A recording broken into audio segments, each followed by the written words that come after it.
Good evening, everybody. This is the July 26th meeting of the Mansfield Town Council, and we have an early presentation.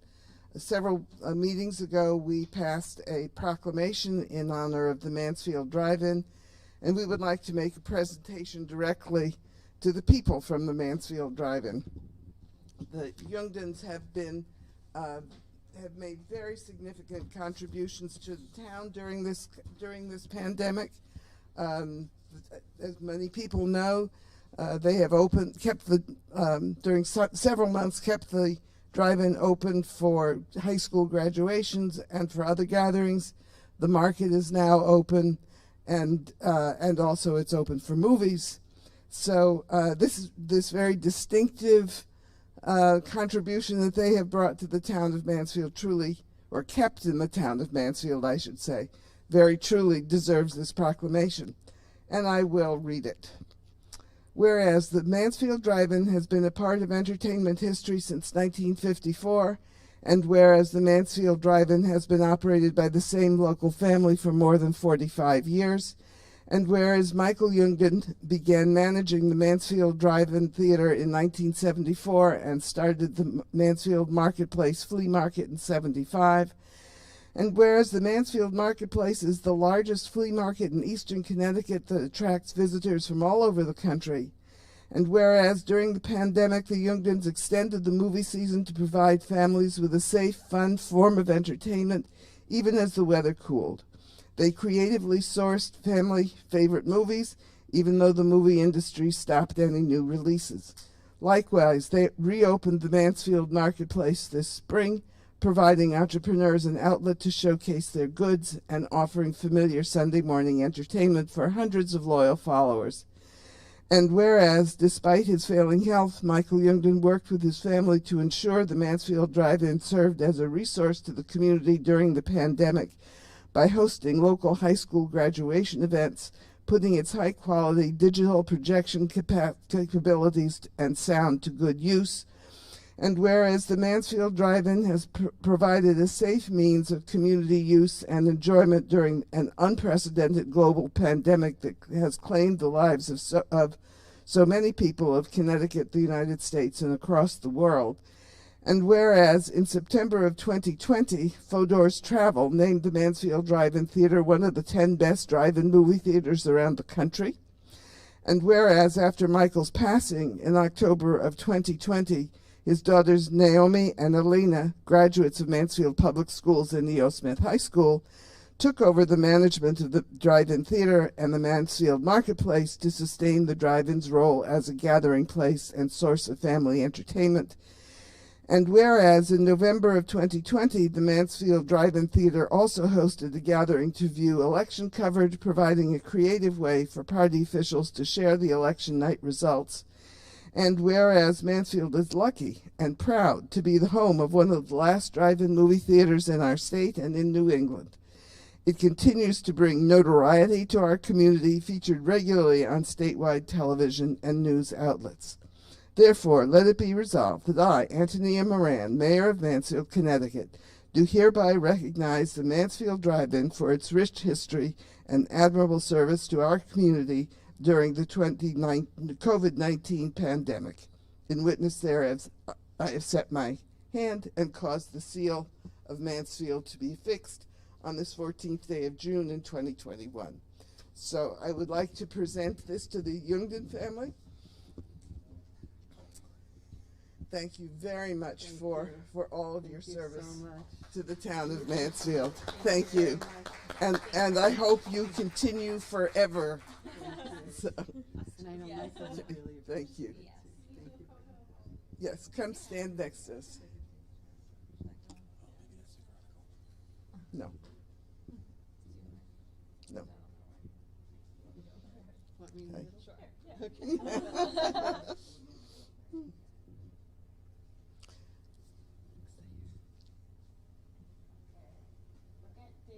Okay.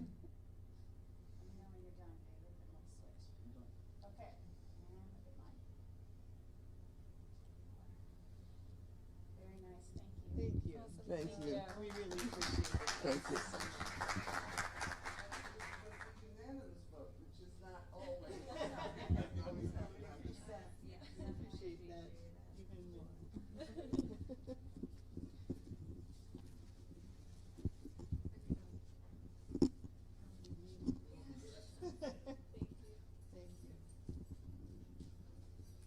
Where did Jamie go? I think I've turned this off. Have I turned? Excuse me.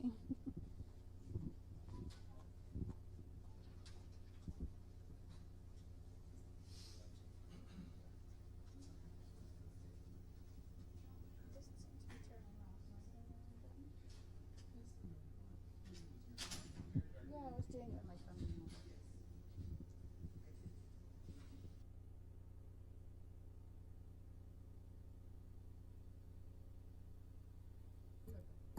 Okay. Good evening, everybody. This is the more formal part of the Mansfield Town Council meeting of July 26th. We will begin with a call to order. Ms. Chain.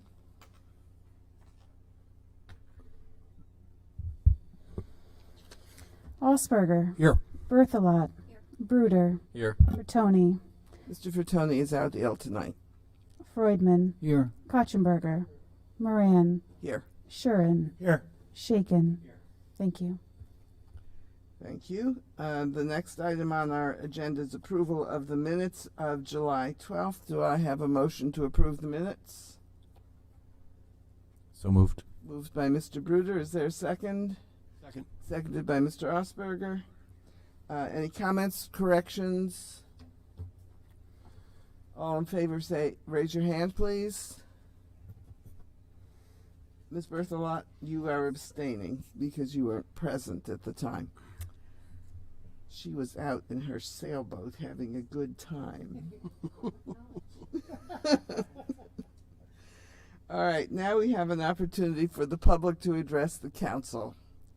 Ms. Cotton, I believe you are the only person from the public here. Yes, just come up here and pull the microphone close to you because you need to speak directly into the little bulb.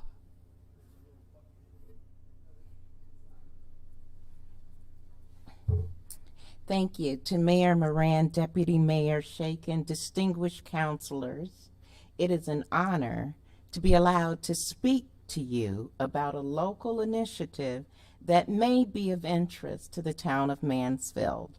The Windham Region Interfaith Working Group and Windham Area Interfaith Ministry, known as WAME, and several area towns are planning a gathering on October the 3rd, 2021, from 1 to 3 p.m. in Willimantic's Gilson Square, and a rain date and location will be determined later, to acknowledge and grieve our losses during the pandemic, to also thank the frontline workers who served throughout, and affirm our mutual support as we come out of it together as a community. This gathering will offer opportunities for individual expressions of loss, as well as creative communal expression. We will share in non-sectarian prayer and be uplifted by music. There will be opportunities for children's participation in the preparation of the event and at the event itself. Resources will be available for those still dealing with the trauma of the pandemic. And finally, in conjunction with this gathering, a contest for a commissioned memorial sculpture is being planned. We're also inviting people of all ages, from preschool through adult, to share about what COVID has been like for them. They can do it in a drawing, a painting, a short poem that will be included in a slideshow to be viewed during the time of gathering. So, what kind of support do we need from Mansfield and our elected officials? I'm so glad you asked. Number one, when you get the flyer for the event, we need you to help promote this multi-town effort. We need you to spread the word about it. Two, we need for our elected officials to be present on the day of the gathering, and we'd be glad if you could bring the media with you. Number three, can the town help support the effort financially? We'll be raising funds to pay for a commissioned sculptor as well as materials to make the sculpture. Wyndham is providing the venue and the security and on-site medical personnel and the event insurance. As the town of Mansfield, we want to be in collaboration with our neighboring communities for this regional effort. And finally, we'd like for Mansfield youth and young adults to have a voice in the events. So any encouragement that can be garnered from teachers, counselors, and parents would be greatly welcomed. Those who wish to help plan in this gathering should contact our planning co-chairs, Rabbi Jeremy Swartz and Gail Ash Morgan. Finally, I don't know if you got to see it, but on WTNH, they had a night of remembrance in which encompassed 9 southeastern Connecticut towns on Niantic's Liberty Green. It was called the Ledge Light Health District. And it was an overwhelming success. People were given just a pause, a moment to commemorate those who lost their lives to COVID, as well as to celebrate and acknowledge those who were on the front lines of helping the first responders and the medical personnel and even personnel that worked in service industries. And so I conclude speaking to you and appealing to you on behalf of the 187 people who have died in Tolland County from COVID, and on behalf of the 196 people who have died from COVID in Wyndham counties. I thank you for your time and your attention.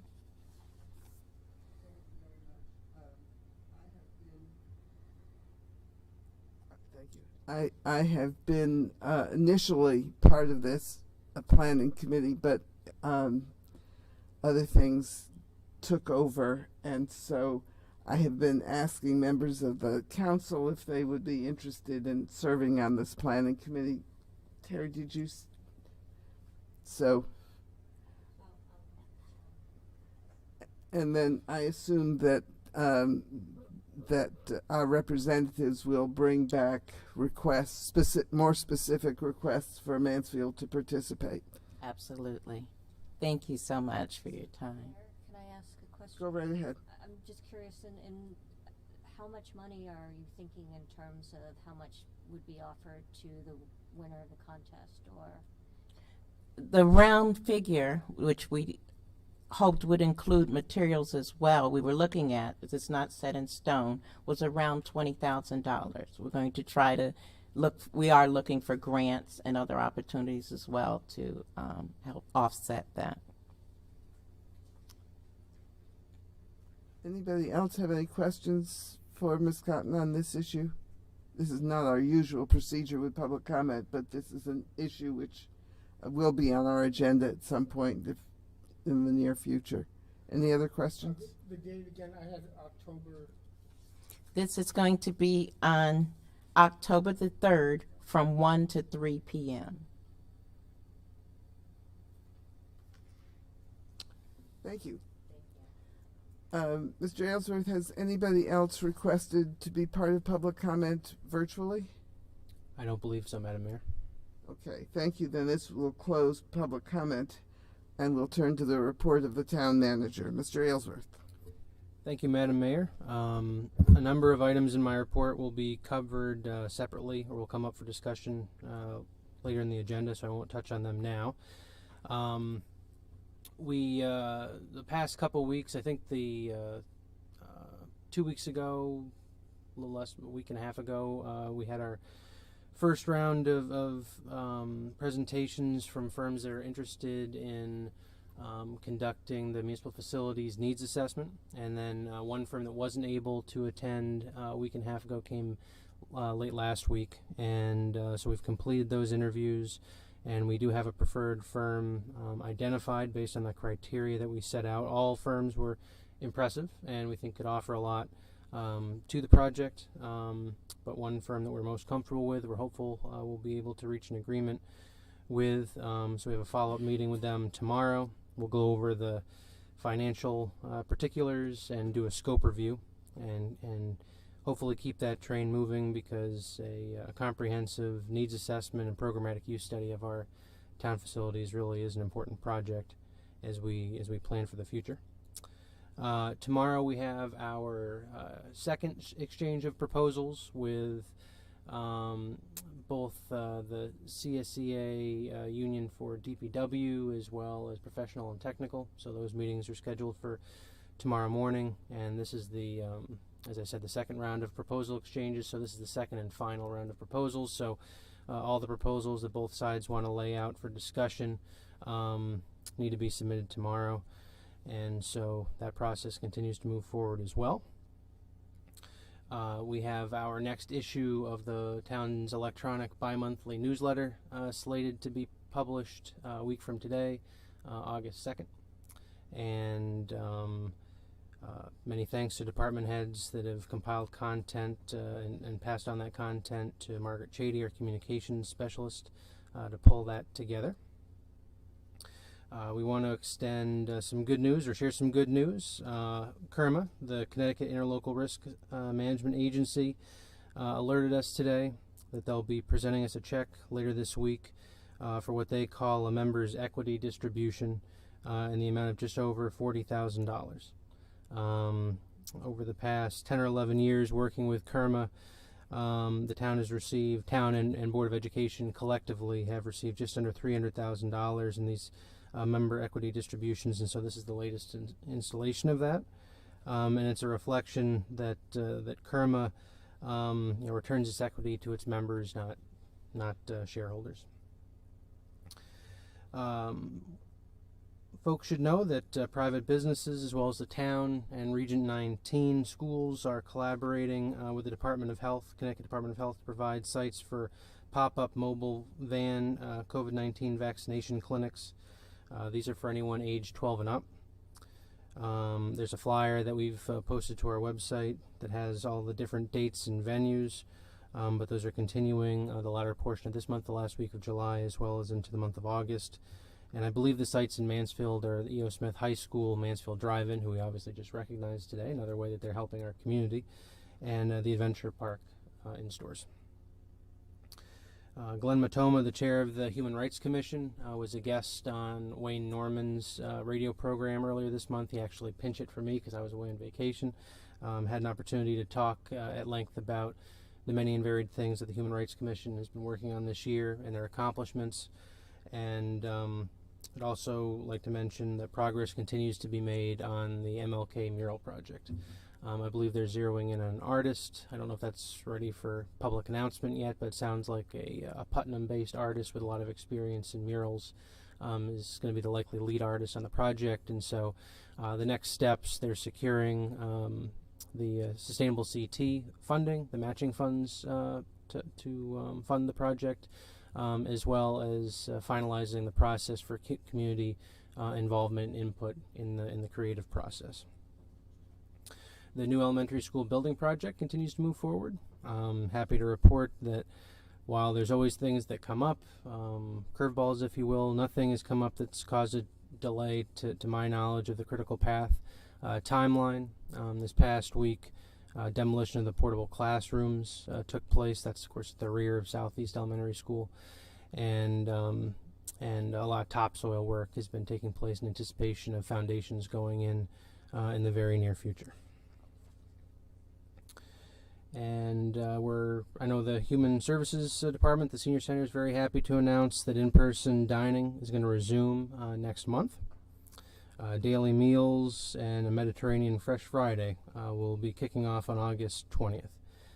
There will be modified procedures as we continue to navigate the COVID world, but members of our Senior Center staff are really excited to be bringing people back in and doing daily food offerings, although I think a lot of people are going to miss the drive-through meals program that were very popular. I had an opportunity to attend another one of those this past Friday, another scrumptious salmon dish, and I think a lot of people are going to miss some of that restaurant quality style food. And finally, just a couple more notes. The library continues to move forward in its strategic planning process. They implemented a second targeted survey. A lot of the feedback, I think most all the feedback was very positive. One of the areas of need, or a couple areas of need that were identified in the feedback, were more stocked books, and the desire people have to see a quiet study area created. But they're going to be doing, now that they have the survey data from a couple rounds of surveys, they're going to be setting up some focus groups to delve into some of these themes with focus group participants in greater detail. On behalf of our fire department and our fire chief, I want to acknowledge that firefighters Landry and Burnham recently attended and graduated from the National Honor Guard Training Academy held at the Connecticut Fire Academy, and Chief Mitchell was present for the graduation. So congratulations to those two for doing the town proud. And finally, Public Works continues to kind of dig the town out of storm damage from Tropical Storm Elsa, and the rain that came after that, as I think everybody here knows. We ended up with a lot of roads that were washed out. Some were temporarily closed. Atwoodville, Ball Hill, Bassett's Bridge, and several others. So they continue to work diligently on that. And unfortunately, as with anything, there's no such thing as a free lunch, and so there has been some additional staff time and overtime hours have been racked up in the course of getting our roads safe for our motorists. And the rest you can read about in my written report. Thank you. Questions for the town manager?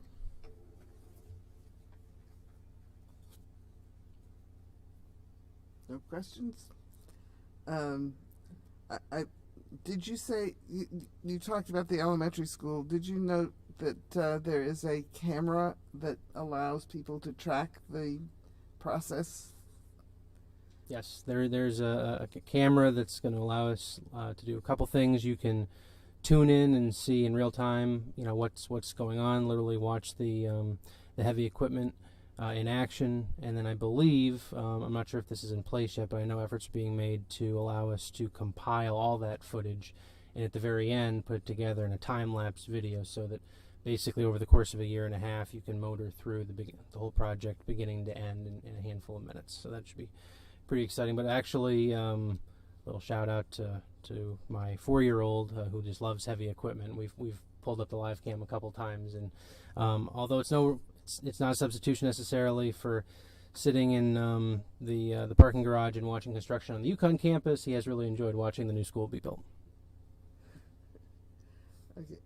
Any further comments or questions? All right. Reports and comments of council members. I will start by saying that I did a program earlier on with John Murphy, who has a Wednesday afternoon program on the public radio station that beams out of Eastern, and they also have covered our press conference and other conversations regarding the conflict with UConn. But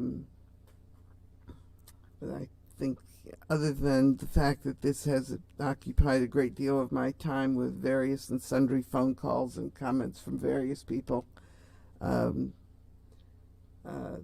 that's all I have to say in my comments and reports. Mr. Freudman.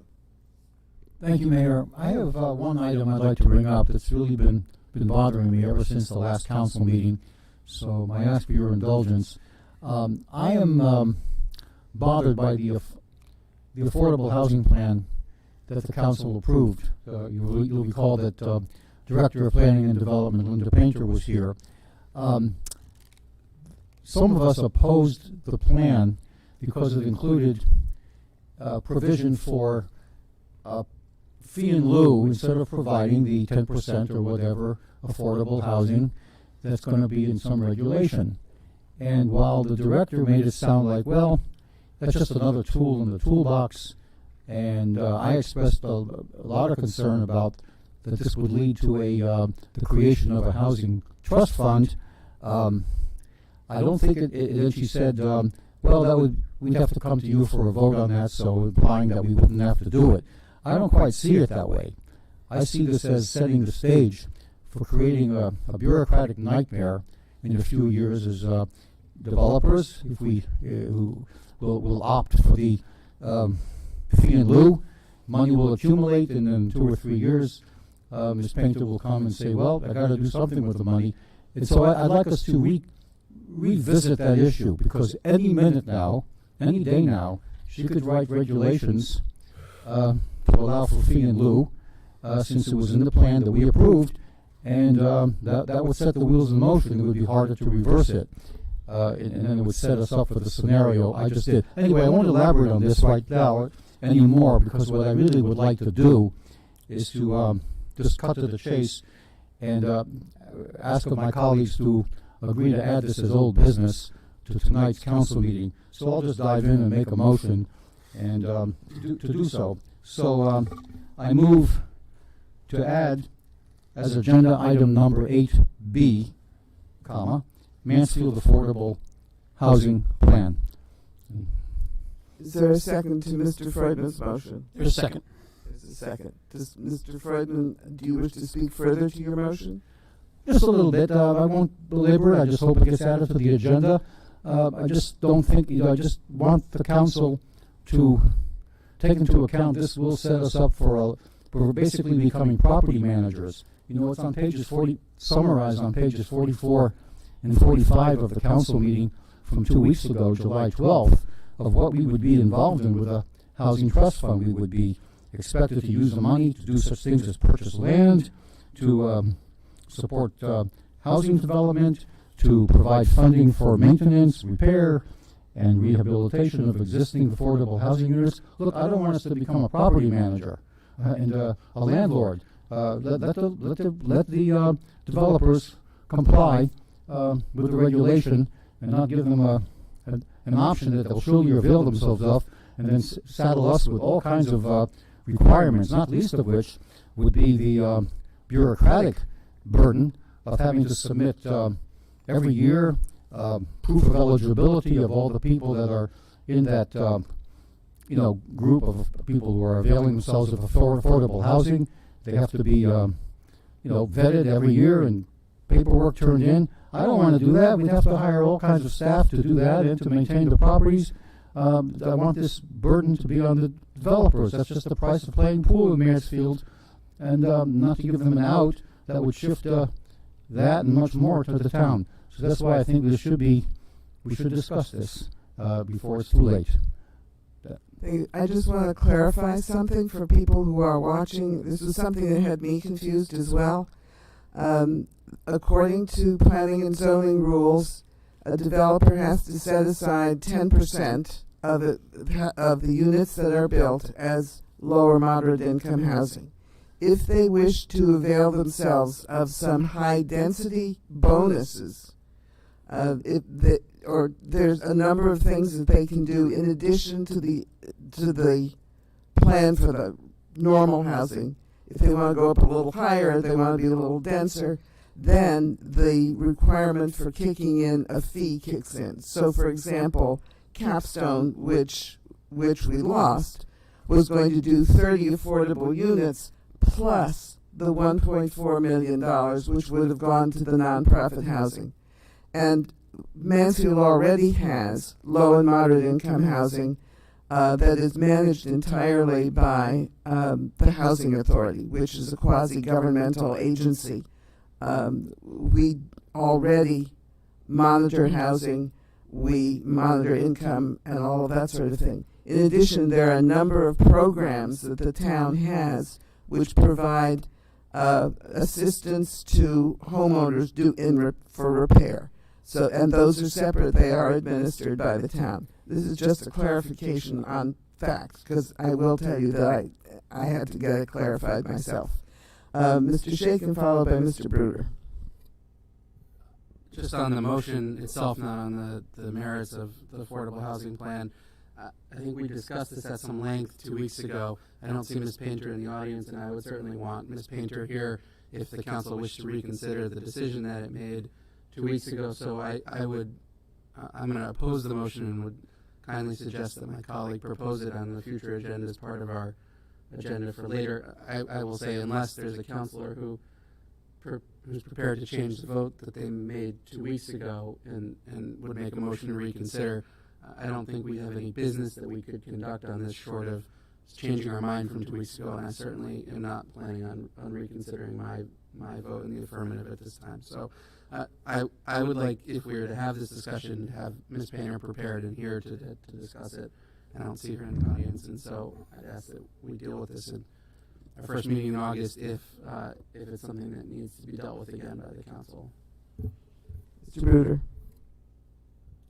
Thank you, Mayor. I would also not be in favor of revisiting this tonight, but for more procedural grounds. For me, the discussion that we had 2 weeks ago was, and the vote we took was just to send to the Affordable Housing Ad Hoc Committee the tools that are in the toolbox that will be available. That Affordable Housing Committee will then meet and make a recommendation both to the Planning and Zoning and to the Town Council. At that point, we will get the chance to vote on whether or not we agree with what's in the tools box, and we can vote on what we don't agree with. But the vote 2 weeks ago was not writing anything into law. We're certainly not changing any laws or regulations. It was just to give the Affordable Housing Committee the direction as to where the Planning and Zoning and the Town Council wanted to go. So for that reason, I'm not in favor of discussing it any further tonight. But I am in favor of discussing it again once it comes back brought by the Affordable Housing Committee. Ms. Berthelot. So I wasn't here for the vote, but I'm a part of the ad hoc committee, and it was my understanding, as Mr. Bruder said, that it will go back to our committee. I share Mr. Freudman's concerns, I think, in the sense, I don't feel, I'm a little disappointed in what we got for our money, in the sense that I feel like we got a fairly generic, like, these are all the tools that are out there, without any, not a lot of information about what it would take to make those things happen. And I was disappointed on that front. So as nobody has bought into anything that's written into that, those are the potential tools that we can work with. Again, I feel like it's sort of generic that anybody could have got, any town would have gotten the same answer. These are the tools that are out there, now you figure out how to do it. But that's going to be our job. We're going to have to figure out how to do it. And I think it belongs in the ad hoc committee. Mr. Freudman for the second time. Well, I have to respectfully disagree with Councilor Bruder. If we look at, if you review page 29 of the council packet from July 12th, and you might not have, well, if you have laptops, I guess, you'll see that the motion that was passed, that was presented and passed on the party line vote, I must say, was to, quote, adopt the affordable housing plan as presented. So it's going right back to Linda Painter and PZC, and she could write a regulation any second now if she hasn't already and get it approved by PZC. So I disagree with Councilor Bruder. And as far as what the mayor said about density bonus and all that, I don't think there's something wrong. I don't agree with that. I think the idea was that if the developer does put in, does set aside 10% of the units and agrees to, have tenants there that are in that category and manage it and, do all the paperwork, that then they get a density bonus. I don't think they get a density bonus, in addition to something else. So this is the housing, the fee in lieu is a way out of it to say, hey, here's your money, we'll just consider it a tax, the cost of doing business in Mansfield. But I think the mayor, with respect, may have confounded the density bonus. I think the density bonus was like a reward if they do it. Look, as far as Linda Painter needing to be here before we give this, I'm all for that.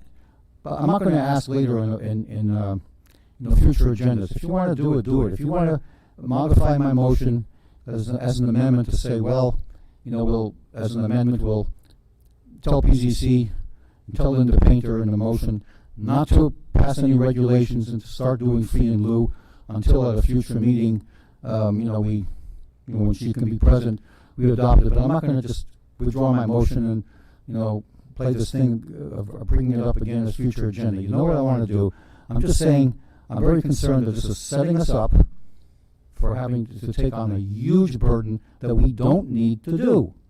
And generally in law, in regulations, developers, if I'm building a house or something or adding a room, you don't say to people or to corporations, well, the housing code, says you have to dig your foundation this deep, to get below the frost line, but if you give us $6,000, we'll waive it. There's something wrong about saying you get out of a regulation, but that's neither here nor there. I'm just saying we need to not make sure that we get set up, because I mark my word, if this stays, developers will not put up affordable housing. They'll just pay their tax and say, here's your money for fee and lieu, and leave me alone to run my business.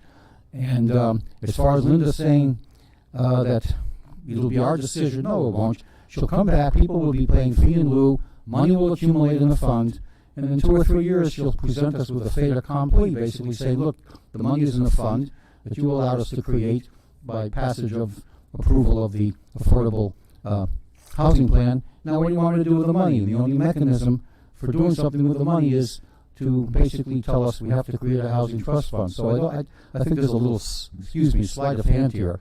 Look, I made my point. If you want to let it go through. Mr. Freudman, Yeah. I thought exactly what you thought. I thought that was exactly what I thought it was. And I sat down with Linda Painter and got clarification. They are two separate things.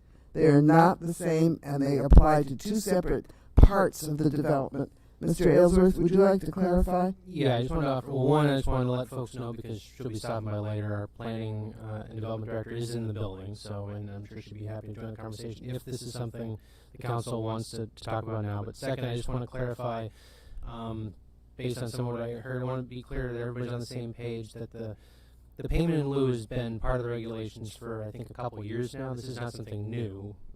So right now, and it is, as I understand it, the Planning and Zoning Commission can make a determination on a case-by-case basis whether or not to allow or request for payment in lieu. If a developer wants to get out of the requirement for affordable units on site, they have to submit a request to Planning and Zoning, who may or may not grant it. The regulations allow them to say no. It's not a given. But I also just want to make sure, probably the most important thing, that this already does exist. It's not a new facet of the plan. Mr. Shaken, followed by Mr. Bruder, followed by Mr. Shuren. Mr.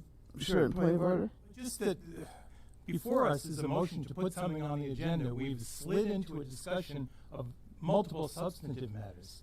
It doesn't seem like appropriate for... All right, I will uphold your point of order. Is there anybody else who wishes to speak to the matter of whether this should go on the agenda later tonight? Mr. Bruder. Thank you, Mayor. Just one more thing for clarification on the motion. The plan that was passed at our last meeting was as a result of the joint public hearing we had with Planning and Zoning. And if you look at that meeting's packet, page 7 talks about the plan process, which says that it's a community-driven process, and at that point that we passed it, the process is overseen by the Ad Hoc Committee on Affordable Housing and Workforce.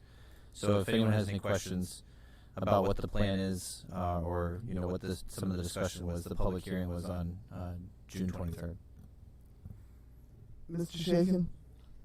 I appreciate that Ms. Painter's here, and that's very good news. Again, I think Mr. Freudman made his point in our last council meeting. The majority of the council disagreed with him. He has subsequently made his point again while debating his motion to add it to our agenda. Unless there is someone who wishes to make a motion to reconsider our adoption of the plan, and that person would have needed to vote in the affirmative in the last meeting, then I don't see any reason to add this to our agenda tonight so that we can hear the point for the third time. Thank you. I have a point of order on that. A point of order, Mr. Freudman? Yes, I have the council rules of procedure here, and Rule 7I says a motion to reconsider shall be in order upon motion by a member participating in the prevailing vote of the original motion. Then there's another sentence here. The second sentence isn't relevant to us. A motion to reconsider only applies to the same meeting, not to a subsequent meeting. That was looked into last winter when we had a little conflagration because I had brought up something that was on the agenda, being discussed 7 months after I made a motion, had to do with the community center. So this is a different meeting, and that makes it not a motion to reconsider, but it makes it a motion to renew.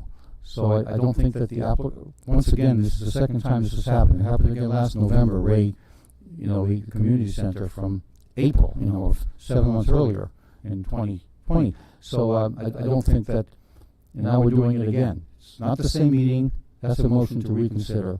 I'm going to overturn your motion because I have not heard a motion to reconsider. So what I have heard is further discussion of your motion to add this to the agenda. But he's saying that my motion to put it on the agenda was out of order, essentially. Mr. Freudman, he was making an argument, but I have not heard a motion to reconsider. So in that case, I'm going to ask for a vote on on Mr. Freudman's original motion to amend the agenda. Ms. Chain, would you please call the roll? Osberger, Yes. Berthelot, Bruder, No. Freudman, Yes. Katzenberger, Moran, No. Shuren, No. Shaken. Thank you. Thank you. Any other reports and comments of council members? Thank you. Then we will move on. There is no item on the consent agenda. Our old business is the Yukon Four Corners land purchase. Do you want to start this, Mr. Aylesworth?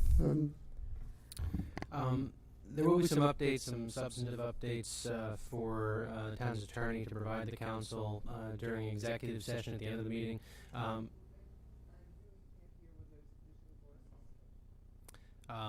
This was put on the agenda because it's obviously an ongoing matter. We had the meeting last week on the heels of the press conference, so there's not necessarily anything planned for public discussion, but didn't know if you wanted to provide a summary of anything based on last week's meeting. Well, we did have the press conference, which is available online. A number of media entities picked it up through our streaming service. We have been interviewed by several television stations, and I believe there were clips of interviews. In addition, I was interviewed by TIC Radio. There was a very good editorial in the Willimantic Chronicle the Monday before our press conference. We've been having conversations with a number of politicians and other folks over the past week, and these conversations will continue. I did get an opportunity to sit with the governor and the lieutenant governor after a bill signing at Yukon.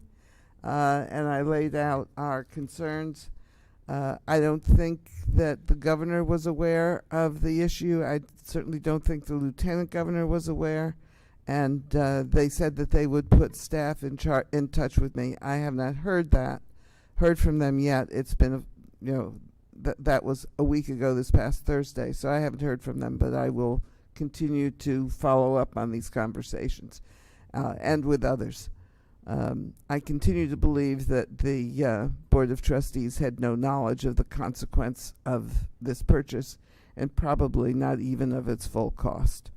So it's ongoing. The FOI requests have been filed, and we will see what transpires. Mr. Shaken. I was going to ask if you wanted to provide a short summary of our meeting with President. Yes, we had a very interesting meeting with the acting Yukon president on Tuesday following our press conference. He spent an hour with us, and I think the important thing that I took away from that is that does not feel bound by actions of the past, and he will evaluate actions in the future based on his own evaluations of the situation, and that's a positive sense. One of our major concerns is that the university has continued its lawsuit against the developer who plans to develop the Holiday Mall, Rosal's property, and that is, their argument has been that the property at the Capstone property behind CVS and the banks was bordered on their land and did create an environmental issue which would limit their ability to develop a parcel of the tech park. This second property is across the road, down the road, has no contact with the university at all, and so I find I'm waiting to see how they are justifying this particular challenge to the Inland Wetlands Authority. My own perspective on this is that political pressure is going to be more effective than not. We just have to generate it. I've had conversations with CCM. There are a number of communities in the state that have very large state land ownership, where the state, if it behaved as Yukon has behaved, could really impinge on local development and housing goals. So I'm hoping that we can get some support from some of those communities as well, but that hasn't been decided yet. So we will continue our contact with the president, and he's actually moving to Mansfield, so I'm hoping that we can connect him with our community in a meaningful way, so he will understand us and the needs of our town and our community. Did I miss anything important? Mr. Shaken and Mr. Aylesworth were also there with me, so. Yeah, I just wanted to provide just a quick word of thanks to the president for taking so much time with us. I would classify our conversation as frank and direct, and he certainly heard Mansfield's concerns loud and clear. I think he shared some of UConn's perspective back with us, as we might imagine. I don't think we walked out of there saying, okay, we've taken care of it, everything's fixed. We still have a lot of work left to do to mend both this substantive issue and also frankly the relationship that the town has worked very hard to build with the university, and we Tony shared, I think, some of the context for him. So obviously goes back to 1998 and the spring weekend incident then, at least, if not decades and decades, and so I think that was a good perspective to share, and Tony did a very good job doing it. But I wanted to thank the president for taking as much time as he did to talk with us, and hopefully it'll continue to have this dialogue as we continue to work on making sure that Mansfield continues to have self-determination over property that's in our town. It was a spot-on summary. The only thing I would just add or emphasize is that we did talk a bit about the shared interest of faculty, staff, and graduate student housing, and the desire to see more of the folks that fall into that category live in this town, and how can we work on that shared goal to benefit not just the town, but reduce our carbon footprint by having people commute fewer miles, and so that seemed to be one area of mutual interest for sure. Mr. Freudman. Thank you. I too want to thank Mr. Aylesworth, Deputy Mayor Shaken, and especially the mayor. And you were at the press conference, and I see you've been talking to the governor and the president, lieutenant governor. So you've been very active in advocating for Mansfield. And I did catch your interview. I think it was done on Thursday. It may have been on TV. Somebody showed it to me on replay, and it was absolutely excellent and succinct. I will say, at this opportunity, I was a bit consternated and disappointed that we talked about needing political support. I was disappointed that our state representative was not there by your side at the press conference. And, that's not on you, that's on him. He's supposed to be representing Mansfield. And I'll just leave it at that. You know, not to put UConn before Mansfield. Okay, I said it, but he should have been right by your side, Madam Mayor. Unfortunately, but thank you for all your advocacy and the many hours you spent going to and fro, meeting with people.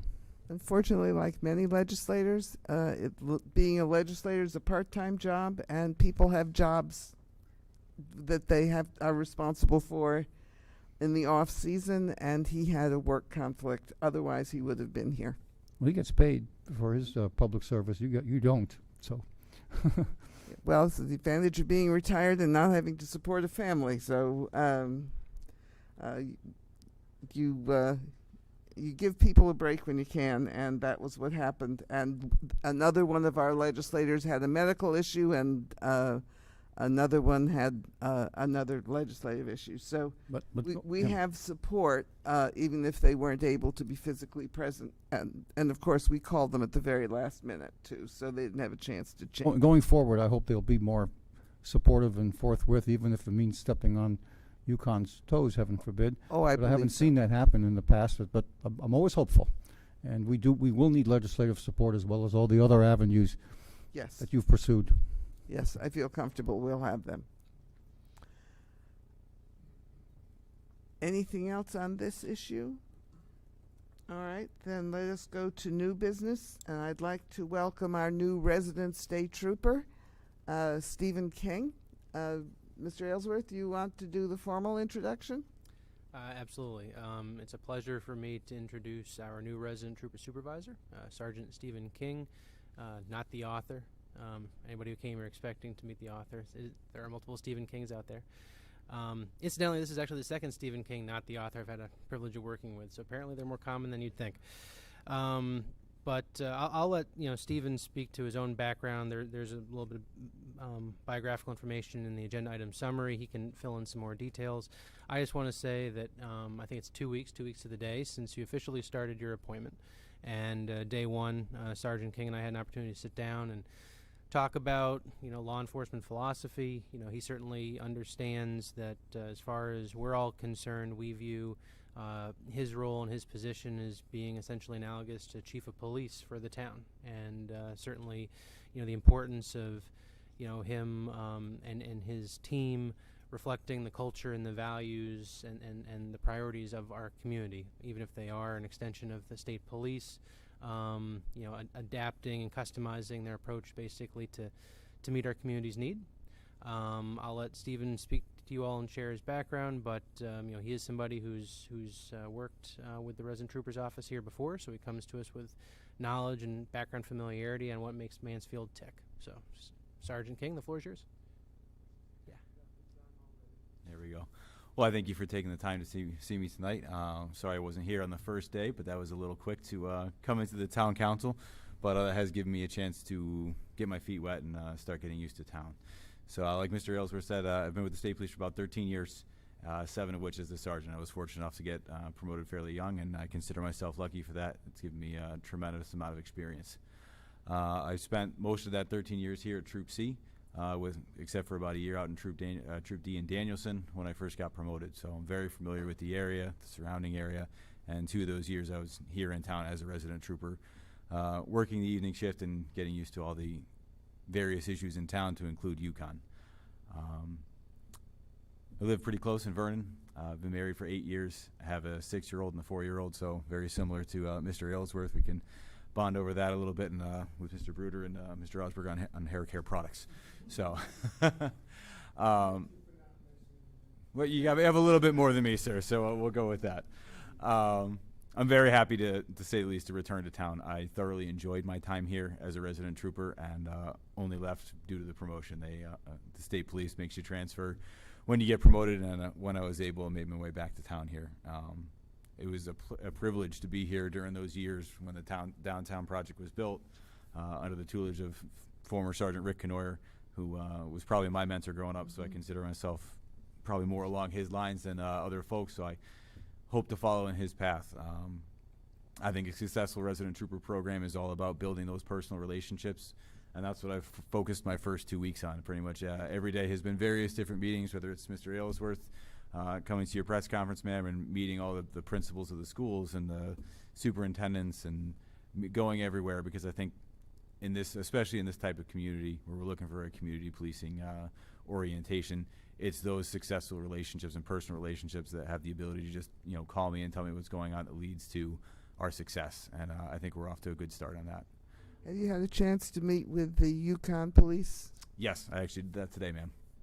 So I met with 2 of their lieutenants, both of whom I've met previously, and I already have a working relationship with. One of them, their son goes to preschool with my son, so I have still kept in contact with him recently. So those 2 lieutenants, and I plan on meeting with their chief as soon as possible. Obviously, he's new as well, so he's still getting used to the area. So once we both have a better handle on things, I'll be meeting directly with them. And are you going to continue the program of working with John Armstrong around the rental agencies? Absolutely. I've already met with John Armstrong. I had the privilege of working with both him and Sergeant Knoyer when I was here before, kind of going house to house at already previously identified houses that we've had issues with, and I plan on doing, you know, the same type programs where we try to get ahead of it versus being reactionary to it. So we'll definitely be working with them, with the coordinators at the Oaks, and trying to keep on top of that rather than reacting to it. Do members of the council have questions that they would like to? Mr. Freudman. I'm not going to delve into these policy issues, and of course, how you do your job. It's your profession. I'm just saying I know what Sergeant Knoyer did and Sergeant Timmy did, but that was a little bit different than the template that was followed before them. And I'm not telling you where to go or what to do, but I think there's a little problem sometimes with stigmatizing the student renters. I mean, you wouldn't go to any. I consider, my personal opinion, just my personal opinion, with the ordinances and regulations we have in this town that were written targeting student renters, I consider them a targeted and discriminated against minority. That's my view. The thought that you could ever be convinced to go around preemptively to some other minority, and say, well, we don't want you people misbehaving, it's preposterous. I can't imagine you doing that. Well, that's kind of what's happened, I feel. It's evolved. And maybe we'll talk about this sometime in person, but I just will say, you don't have to do it. The state police are the elite of the elite in police work. And remember, all you really have to do, and makes your job easier, is to say, I'm just here to enforce state statute, not to go around because UConn wants me to, or some town officials want me to intimidate students. Again, my opinion, we're very big on civil liberties. I wish more people were. I hope I haven't spoken out of turn, but again, you'll do your job as you see fit. And once again, welcome to Mansfield. Thank you, Welcome back to Mansfield. I appreciate that, sir. Yes, Charles? Any other comments? Yeah, Mr. Asperger. Just briefly, welcome. And I'm glad that you feel that our community was important enough for you to come back to. Thank you, sir. Maybe just one other connecting of the dots, if I don't have it wrong. I think you mentioned after the press conference that perhaps you had a class with somebody on the dais today. Is that accurate during your CCSU days? As a guest lecturer in one of my peace studies class, I had met Dr. Moran a long time ago, and my advisor at CCSU for my undergraduate degree is a friend of hers, Dr. Blitz, who I've still seen fairly recently. So it was nice to make that connection. It's amazing he's still teaching. Some of us retired. Well, Thank you. yes, I'm very glad to have you. Thank you all. Thank you for taking the time. Thank you. All right, the next item is the proposed amendment to Chapter 101 of the Mansfield Code of Ordinances related to the sale of alcoholic beverages. Mr. Aylesworth. I just alerted Ms. Painter that we were shifting gears to talk about this because she was going to be in the building for that. Which is why I read that title slowly. Slowly, yeah. So the state law has changed to make it a bit easier to amend this ordinance. As Ms. Painter can elaborate on when she gets here. While there are some, there will be in the future, I believe, a more robust, comprehensive discussion about the ordinance and again, what I'd call potentially more comprehensive updates or amendments to the ordinance. What's in your packet is designed to do is basically help facilitate one particular business venture, Kirby Mill, who's looking to begin to offer wine tasting to their patrons, to basically enable them to do that. And right now, they wouldn't be able to do that absent an amendment to the ordinance. And so this is a very sort of narrowly defined addition or change in the language to allow for that. But I will invite, with the council's permission, Ms. Painter up to the dais to speak further. The council may remember that the old law required, to change the law required 1,500 signatures on a petition, and we were interested in at the time was the potential for a brew pub, or for somebody who could make beer or wine or something in town, and the existing law made that almost impossible. We had a great deal of support from the legislature in making this change. Nobody could believe this was still there, frankly. And the session where it was supposed to be passed got almost canceled because of COVID. So it came up in the past session, and the change was made. So we are now able to open our businesses to some of these new forms of selling alcohol, one way or the other.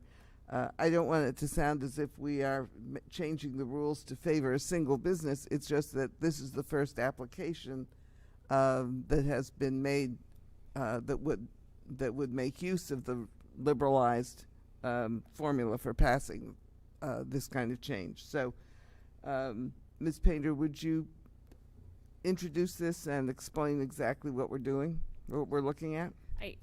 Thank you, Mayor. I think you gave an excellent summary of how we got here. And so what you have before you is a limited, proposed limited change to the ordinance.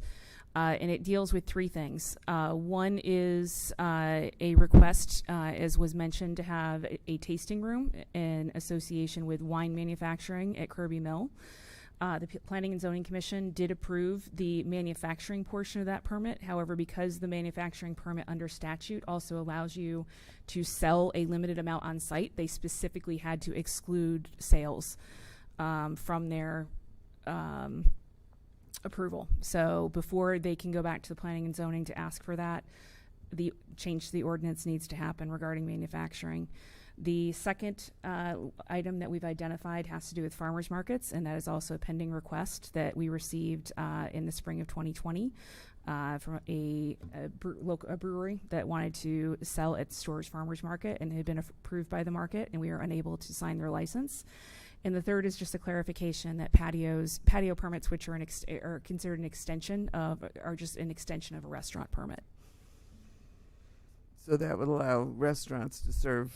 And we have been doing that for years. We've treated it as an extension, but I think it's a really good example of how the Division of Liquor Control has dozens upon dozens of permits that have been adopted over the years and that are not in our very short list. So when we look at restaurants, if someone comes in and they have permission to do outdoor dining, we have signed off on their patio permit. So it's just because we've considered it an extension of their restaurant license. Technically, it may be a separate thing. So we thought clarifying that would be a good way to go. Thank you. Mr. Shaken? Thank you, Mayor. I have I think I've figured it out, but I wasn't clear when I was reading it initially. But just before I ask my question, just to back up, Mansfield is a damp town, which means when Prohibition ended, the state told towns you could become a wet town or a dry town, meaning you could have alcohol or you could not. In a wet town, the Planning and Zoning Commission could decide to allow for any number of things: restaurants to serve alcohol, package stores to sell it, breweries to brew it, you name it. They also allowed for a damp town, which is what Mansfield chose to become, which meant that every time someone wanted to do something new with alcohol in town, they were required to get a referendum on the ballot. And to get the referendum on the ballot, they needed, as Mayor said, to get 1,500 signatures, and then it had to pass. And actually, when you look at page 15 here, temporary beer permit and temporary liquor permit were added in the election of November 1983. So that's the last time someone in Mansfield decided to go get those signatures to add something to our alcohol sales. And so I want to first just echo the mayor's thanks to Representative Haddad specifically, who was instrumental in convincing the General Law Committee to add this minor change to their omnibus liquor package this year. And my understanding is what this change does is it allows Planning and Zoning Commission, just like any other community, to make a decision about what happens within its borders with regard to alcohol sales and manufacturing, with this exception. And that's my question. So it actually, the decision on what permits to allow would actually reside with the council. So that's my question, right? The Planning and Zoning Commission is the legislative body in town that could say, okay, the manufacturing of beer can happen in this particular zone or in that particular zone, or isn't allowed at all. The only thing that the council has authority over is Article 1 of Section 101-1 of our Code of Ordinances, which is a list of permits that a business could apply for. So there had been some concern, is that correct? yes. Okay, so there had been some concern that this was a fairly major shift in what happens in Mansfield, and that the council should undergo our process of an ordinance review committee, et cetera. But which I had been thinking about, but my understanding now is that really all we can control is whether or not someone can apply for a permit to do what the Planning and Zoning Commission has already considered through its extensive regulations review process and public hearing process, and decided to allow in these 3 particular instances. Is that correct? Correct. And so I will give the example. By allowing the manufacturer's permit, that's something that, again, they've already approved somebody to have to do manufacturing, so they can't do the sales component. The farmer's market, that's a little bit more ambiguous because we don't have land use permits for farmers markets, so that's really that's your call as the council. But all other alcohol permits, typically we list, the zoning regulations identify what uses you can have alcohol as accessory to and what the requirements are.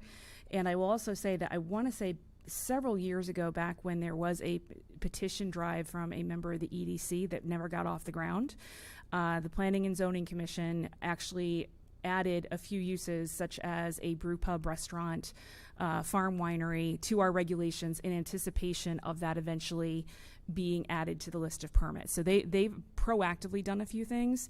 I think as the council eventually looks at the entire list of the dozens and dozens of liquor permits that liquor control allows for, you'll set the stage by saying, here's what we're considering allowing, and then Planning and Zoning will then have to take up and say, okay, where do we want to see those? Do we want to have any limits on them in terms of location? And so the liquor permits that we're going to add to the ordinance are these 3: patio, extension of use, and additional consumer bar, farmer's market sales permit, and manufacturer permit for wine, cider, and mead. Correct. Anybody want to make mead in Mansfield? I have no idea. That's just the name of the permit. Okay. Mr. Osberger, followed by Mr. Katzenberger. I just have a little question, Linda, and maybe it's just for clarity's sake. One of the things on here, and that maybe is the manufacturer permit for wine mead. The statute definition, is this our statute definition, or is this from the state? This is from the state. Oh, okay, so on the one clause here on 3, section C says not ship more than 5 gallons to any person. That's a state regulation. Yes, this is all from the state. This is how the state defines a manufacturer permit. Thank you. Mr. Katzenberger? Thanks. And this is, yes, I certainly support this. I'm a little confused on where beer manufacturing or brew pubs fit in. It's not specifically mentioned. It is not specifically mentioned because, again, it's one of those things where we wanted the council to have the time to look at the holistic list of permits. And since we didn't have a pending request for a brew pub, we said, you know what, we will push that off until later. That's something that can be considered later. And the state statute allows it, this expansion, the recent. For brew pubs? Yes. Yes, there are again. The liquor control. I need to get a list of of every type of permit they allow. But yes, brew pubs are allowed under state statute. Okay. I mean, so towns can independently. So, is there any? I mean, I don't know how the council members feel on that. Is there any difference or real reason that we shouldn't add brew permits? Because it can be easier simply, not to have to go through the process of approval for some entities if that's already been done. We could. I'd have to find the exact permits. These two were quite frankly a little easier because someone had actually sent us the paperwork saying, "Will you please sign?" And we said, "We can't." So to do a brew pub, I would just have to find the actual technical permit application to include in the ordinance. Same with farm wineries. And then planning and zoning would want to review that first to see if they agreed or not. So the Planning and Zoning Commission has already, when it comes to farm wineries and brew pub restaurants, established their own definitions and where they can be located with special permits. So they did that a few years ago, just saying, we'll just get ahead of the curve here so that if and when the ordinance is ever amended to allow those types of alcohol permits, people can just come in and go through our process. Mr. Shaken? So the question before us is just to schedule a public hearing on this proposed amendment, and so I would suggest, if it's proper, is since we have pending permits from businesses who would like to get off the ground, who are otherwise ready to go, that it would make sense to schedule this public hearing, and if there's no controversy, the ordinance might pass on August 9th, but then also that we ought to set up some sort of committee process to review that much longer list of liquor control permits that we could add now, and get input from some of our committees. So the thing I'm thinking of when I say that is, having been to a few of the new farm breweries that are a thing in Glastonbury and Colchester, I think are the two closest. Maybe we want to ask, does the Agriculture Committee support adding farm brewery to one of the farm by right definitions in Mansfield if that hasn't happened already? That's a question. That's something they would advise PZC on, but the council could be involved in reaching out to them and sustainability and others and asking for them to make recommendations to the PZC in a way that we could get around to doing the rest of these things in a more orderly way. And what I hear you saying, Mr. Shaken, is that you're going to move for the public hearing and ask that the additional permits be put on a future agenda? I would be happy to, unless Mr. Osberger has a question before that motion. No, I would actually camp on to what you're saying and add farm wineries as well. Add that language. So I'd like to. I got it. So I'd like to make the motion, Mayor. If Please go ahead. Motion to schedule a public hearing on Monday, August 9th, 2021 at 7 p.m. to act on the proposed amendment to the Mansfield Code of Ordinances relative to the sale of alcoholic liquor. Go ahead. Is there a second? Mr. Bruder seconds. I just got to turn this off. Discussion. Mr. Shaken, do you wish to defend your motion? Only just as a point of opinion rather than process. The legislature has moved very, very quickly over the last 2 or 3 years to really open up the manufacture and sale of alcohol. It's become a relatively major tourism industry in Connecticut, and so it's my opinion that Mansfield ought to move similarly quickly now that we can to allow folks who are interested in those kinds of businesses to locate themselves here. I'm very happy to hear that the Kirby Mill has submitted an application, and I can't wait to visit. Thank you. Did anybody else want to comment on the motion to hold a public hearing? All right. All those in favor of the motion to hold a public hearing, raise your hand. Thank you. Motion is adopted unanimously. I will say that when I went in to lobby this issue a couple years ago, I had a great good time because nobody could believe you had to do the petition in order to get this passed. And all of the younger legislators in particular are all in favor of brew pubs and wineries, and so it's a good thing. All right, the next item on the agenda is our hybrid meetings. Mr. Aylesworth and Mr. Russell, I suspect. You suspect correctly, Madam Mayor. So just to recap, I did provide the council a quick brief on this at the last meeting. Basically, just to recap, knowing that the rules of the game have changed a little bit in terms of the state, at least through next April, allowing for municipalities to elect to meet either in person, virtually, or through a hybrid fashion. And knowing that this body, and I believe Planning and Zoning Commission as well, have a desire to convene in person, but we've had lengthy discussions about the many virtues of allowing or having a virtual component, whether it be for staff or members of the public that would otherwise have a difficult time attending the meeting in person. There seemed to be a lot of interest in coming up with some sort of what I'll call a solution, an IT solution that would allow us to effectively deploy hybrid meetings. And by effective, that of course touches on technological ease, the ease of use, ease of navigating the technology, both from a hardware and software standpoint, but also something that doesn't create, in my view, excessive, challenges or costs from an overhead and staffing standpoint moving forward. We want to find something that's cost efficient as well. And so Jamie, our IT director, and I have been talking for some time now about what that best case scenario looks like, and Jamie and his team have been working very diligently researching all the different options, again, hardware, software, with staffing considerations going along with it. And I think he's prepared to give the council a pretty comprehensive overview of what we stand ready to deploy, and welcome any feedback you have, so before any final arrangements are made in executing this, that you think we've checked all the right boxes.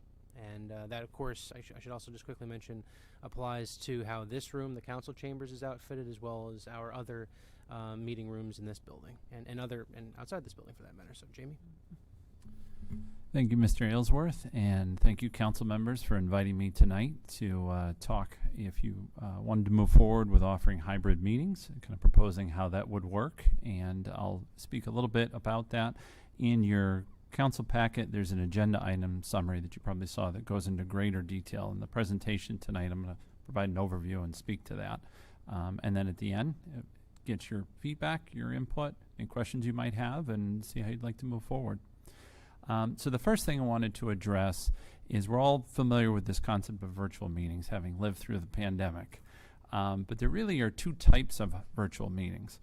One type is the one that we all experienced anew once the pandemic began, and that's where everyone is virtual, where you see people at their homes, they're all kind of small boxes, and everybody's connecting from their own device. We're still using that for many situations. The pandemic has certainly kind of created a new normal where meeting in person is important, but sometimes for staff, for programming, probably for your own needs as well, it's very efficient and helpful to meet virtual when appropriate. There is a second type that you might be less familiar with, which is what Mr. Aylesworth spoke to. It's called a hybrid meeting. What a hybrid meeting is, it's a mix of on-site and virtual. The presenters can be on-site and or virtual, and the participants can be on-site or virtual. So to speak to your case, for example, you might have a situation where all of you are on-site, but there's a presenter that's somewhere else. Could be on the other side of the country. Or you might have a situation where one of you could not attend and one of you is virtual and the rest of you are present, or a mixture thereof. And that's what's considered a hybrid meeting.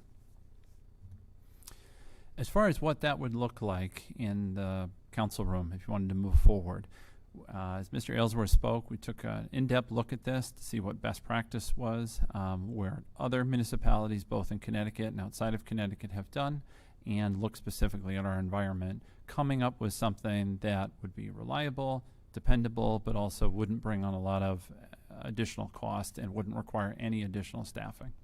So as far as the way it would look, there's the virtual side of it.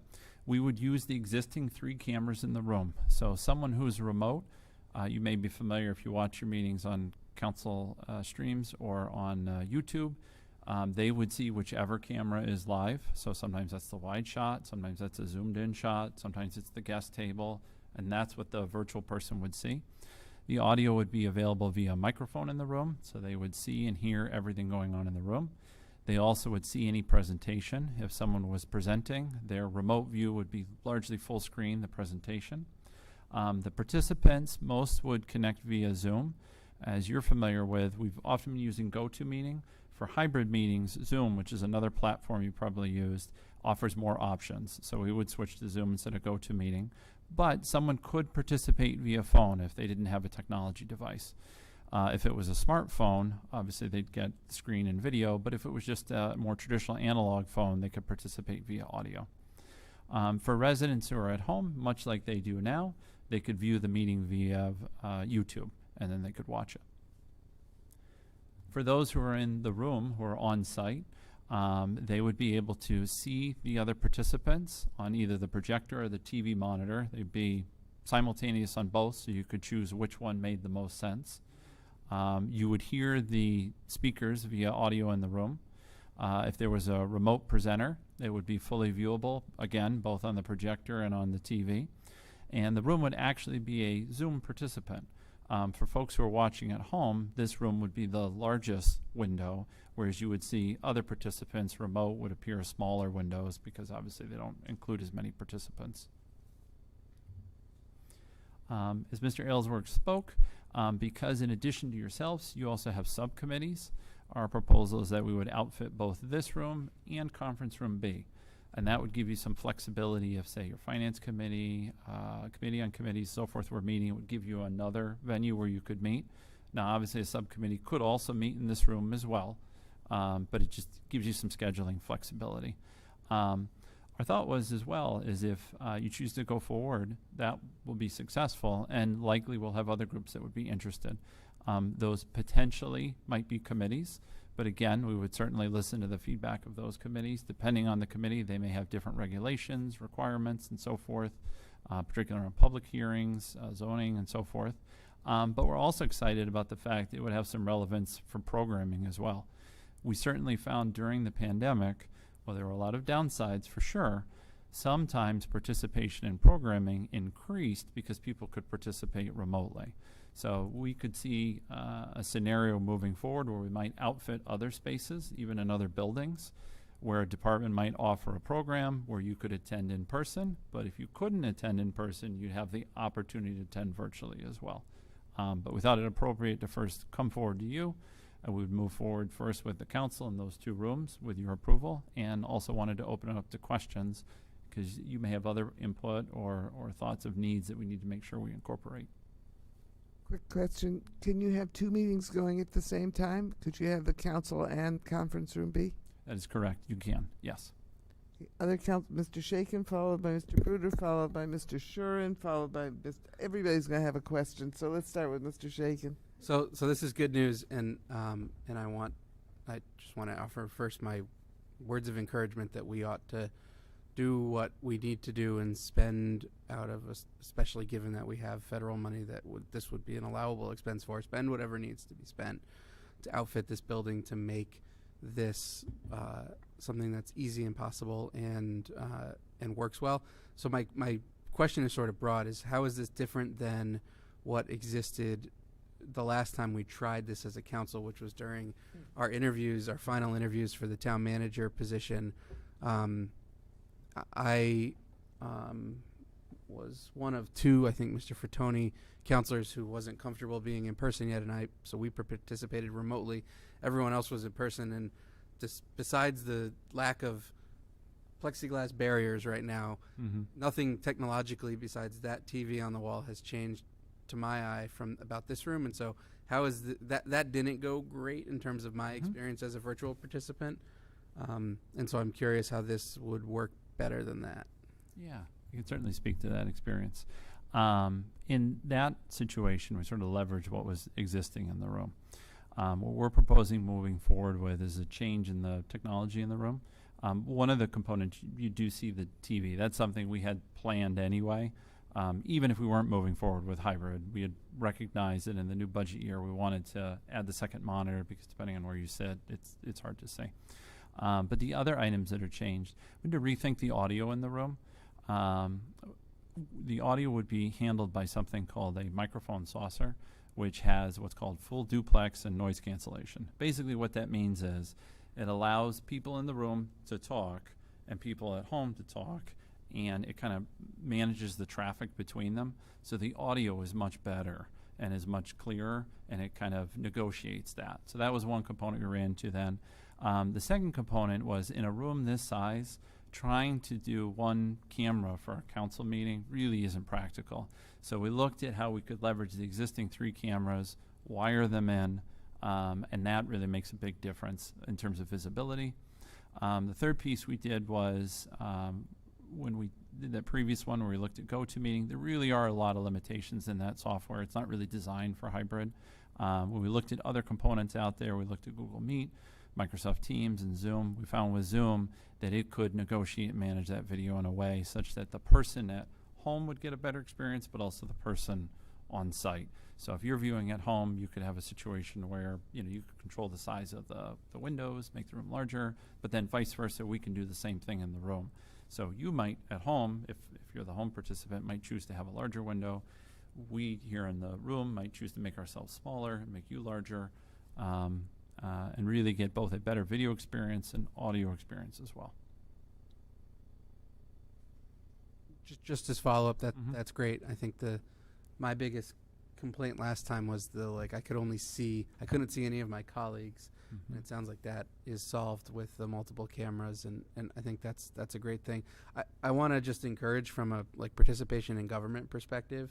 Obviously, for those of us on council or planning and zoning or board of ed, elected bodies, it's somewhat important. I think that we are meeting in person with some regularity, but for all of the many committees and commissions that we have in town, it's very difficult, I think, for people with young families to be involved in local government when doing so requires that you get in a car and drive to council chambers once a month, or to conference room B or whatever. And so to the extent that we're allowed to by state statute and FOIL law and whatever, I really think we ought to continue to make virtual an option for people into the future. It's just so much easier for people who are interested in being involved to take less of their time and jump on a meeting than it is to get here, especially if childcare is an issue. Mr. Bruder. Thank you, Mayor. I just want to support what was just said as in terms of getting participation and certainly making it easy. As somebody who found it a lot easier for meetings, being able to do them from home. Not that I'm advocating that for me personally. I do have an auditory processing disorder, so I'm definitely on board with anything that we can do to make the audio a lot better. And so that technology that you're talking about sounds like it'll work really well. Is closed caption an option with any of this stuff we're talking about? And you don't have to have an answer, or you can certainly get back to us if you need to with that. But it's always, and I don't know how that works technologically, but it's certainly very helpful from home when I'm participating in any other meetings that have that. Yeah, that's an excellent question. I don't have an answer offhand, but I can find out. That's a great idea. And then just a quick follow-up, the 2 rooms that you've chosen make sense. Is there a reason why you started with 2? Is there not as many scheduling conflicts? Is it more technology limitations, or? We started with 2 because we thought we'd start a little more modestly in terms of initial deployment, make sure we have it right, and also kind of take an initial step in terms of cost. As reflected in the detail of the packet, depending on a room, to fully outfit a room is somewhere between $2,500 to $5,000, depending on the room. $5,000 is definitely the upper end, but we looked at even very large spaces, how you would outfit them. So we thought if we started with 2 rooms, as you say, there are those funds available, but we could start out modestly, make sure we have everything absolutely right, kind of build some interest and support, generate some excitement around it, and then look at, okay, where are the other spaces that make sense? We felt like we couldn't go with less than 2 because given the desire to do both the council and the subcommittees, it felt like we kind of need 2 spaces. And also there's a different feel to them. Conference room B is for some of your smaller committees. That would be an example of a room where we could do it with 1 camera and a nice wide shot. It does kind of get to some of the comments that have been made. Our thought has been that the council is certainly excited about it. We've heard there's excitement, so we can move forward. It would give other committees an opportunity to consider it and see what makes sense. We've certainly seen that already. We have committees now that are still meeting virtually all the time. We have other committees that could not wait to meet in person. And I think sometimes it depends on the membership, sometimes it depends on the nature of their work. We certainly have some committees, zoning ones are an example, where there are a lot of regulations around opportunities for input, approval of permits, and so forth. Those would be ones where we'd have to step real carefully to make sure we had those rights. But that was our thought with two, but certainly we could see excitement may generate and that we can move it to other places. When you do look at where you want to move forward with those federal funds, you're going to see there's a proposal from us in terms of how you could use some of those funds to outfit more spaces. So that'll also be part of that process. But for this initial outlay, we thought we'd limit it to the 2 rooms and keep it a little more modest. Thank you. This may have come just a small kind of technical. If we had a, for example, council meeting in a hybrid manner, and the council decided in the course of the meeting it wished to go into executive session, that's all logistically doable? That's an excellent question, yes. In those cases, we would not broadcast it to the public. Depending on the situation, it might be, if the only people in the executive session were on site, it might make sense to close the Zoom meeting. But if you had someone remote who needed to participate in the executive session, you could keep that up, but still close the stream to the public. Mr. Katzenberger? Well, I know everybody has a question, so I'm just going to go down the road. Oh, okay. Thank you. Yes, I just two observations and a question. One, I mean, you know, and I think I know that correctly, that the significant desire to continue this option for some meetings and programming. Well, I think we should, I don't usually like to delay things. I think we should move cautiously. I mean, everyone should move cautiously on how people prefer virtual versus in-person meetings. There's a lot of strong reactions, pro and con, after the pandemic, including I never want to go to another Zoom meeting, to this is great, let's do it more often. And I think we'll get a much better sense of the pros and cons as well as people's preferences as we move on. That doesn't, I certainly support buying the equipment. The second observation is I've taught hybrid in the sense of most people in class and then distance learners over what we use WebEx, but Zoom. There's a real difference between participating in a class when you are a distance learner and the majority of students are right in the class. And there's things you can do about that, but a lot you can't. Now, a class is not the same thing as a public hearing or a public meeting. But I think, but we should at least consider that those experiences, at least in some contexts, are not equal, although the obvious advantages. And the third is a question. I know, again, in educational events, seminars, public conferences, we have to, I believe, under the ADA, provide captions. At least that's what we're told. Maybe we're told incorrectly. But I don't know, what are the ADA requirements for a public meeting? Are captions required? And Terry can elaborate on this. Thank you. You want to elaborate, and then I'll. No, I won't elaborate on that. But did you want to respond? Sure. Yeah. No, I would agree with Mr. Katzenberger's input that I think it's something we want to proceed thoughtfully. Certainly would censors the excitement on the council. I think where that's great is that's an opportunity to move forward on it. It kind of sets some great examples that'll be visual and really be seen by other committees and so forth. But I know as the questions come up from others, either programming wise or committee wise, have said, hey, this is a process where we would step through it carefully. It may not be relevant for everybody. It's certainly not relevant for every meeting. And it's an option, both in terms of committees, but even for staff. I know that's something that we've looked at a lot as a staff, that we still leverage virtual meetings, but there's an importance to in-person as well. And virtual doesn't necessarily replace that, but sometimes it increases participation. So I guess I would just echo with your comments that it's something we move slowly, and it's nice that the council's willing to go first. Mr. Osberger. We weren't done. No, go ahead. Sorry. Only because we were going down the line. So my thoughts are, yay, let's do everything we can to encourage folks to participate in government. I think that's terrific. Concern only in the sense that most people who've done hybrid teaching as professor found it to be the most difficult thing to do. I'm thinking largely of the mayor in the sense of needing to sort of be reading the room all the time and figure out whose hands have gone up and where's the point of order coming from, and negotiating people making comments from the audience, and she's going to have to be looking at a screen, doing this. I'm guessing you've been thinking about that. Just want to throw it out there. I have one thing just to offer on that, and we are still working through. I think your broader point of the logistical challenges of a hybrid meeting, very well taken. We've been talking about this for a while. To address like one specific possible solution, when the town went to the virtual meeting for all its council meetings, my assistant Tasha became a regular participant. Is sort of a fixture in the virtual backdrop.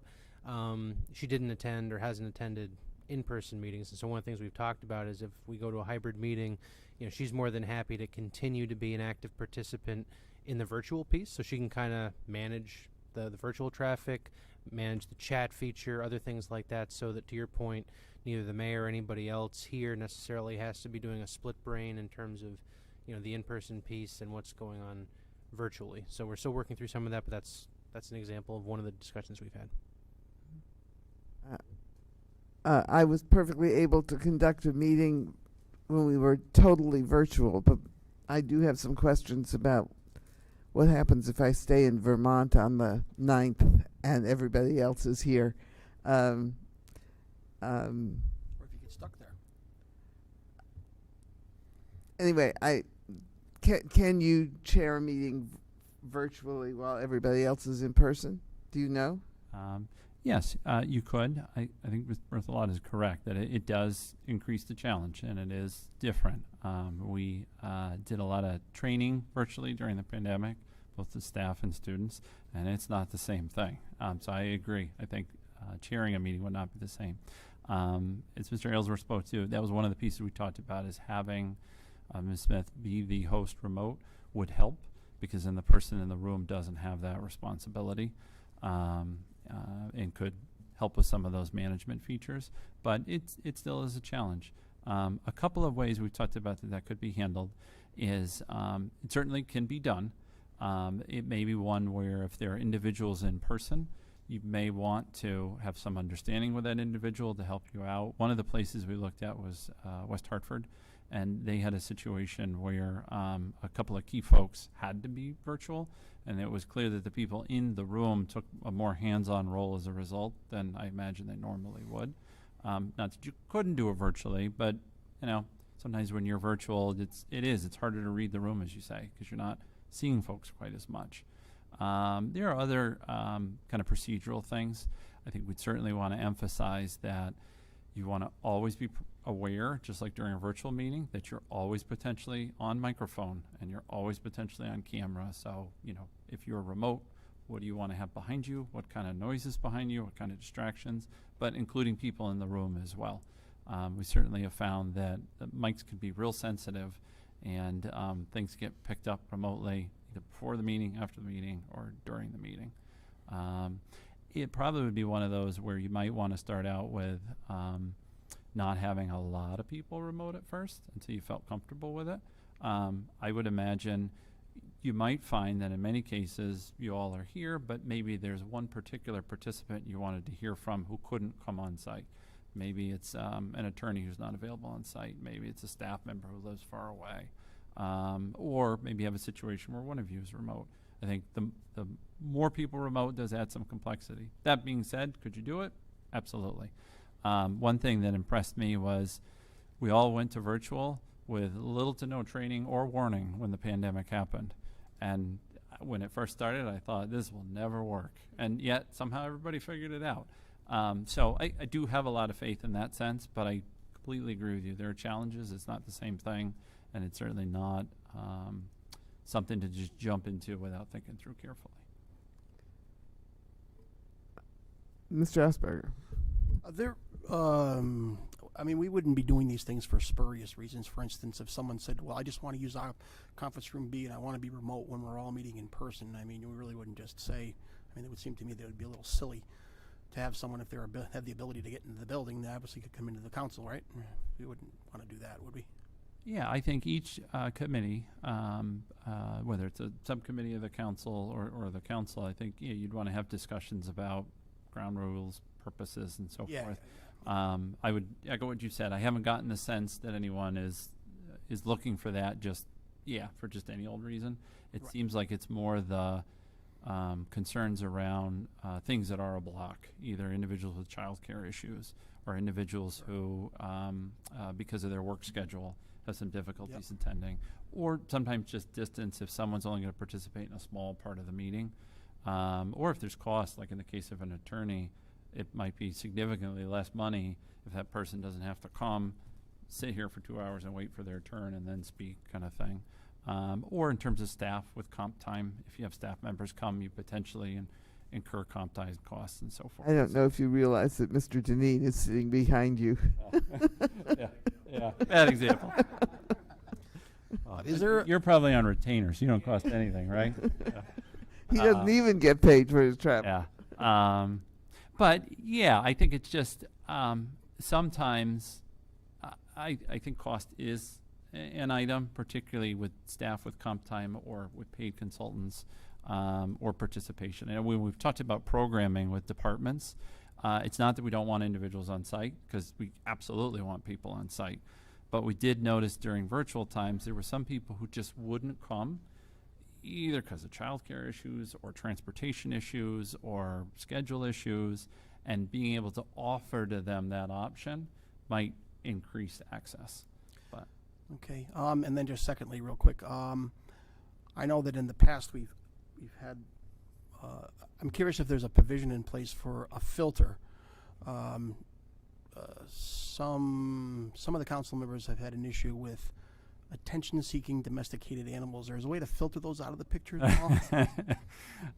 no. Fun. I like Yeah. meeting everybody's cats. Yeah. No, unfortunately not. Yeah. Mr. Freudman? No comment. Okay, Mr. Shaken? Just an idea, since you're asking for feedback, and Yeah. that goes to what Terry and Tony were worried about in terms of, and Peter a little, in terms of making sure you're monitoring who's remote.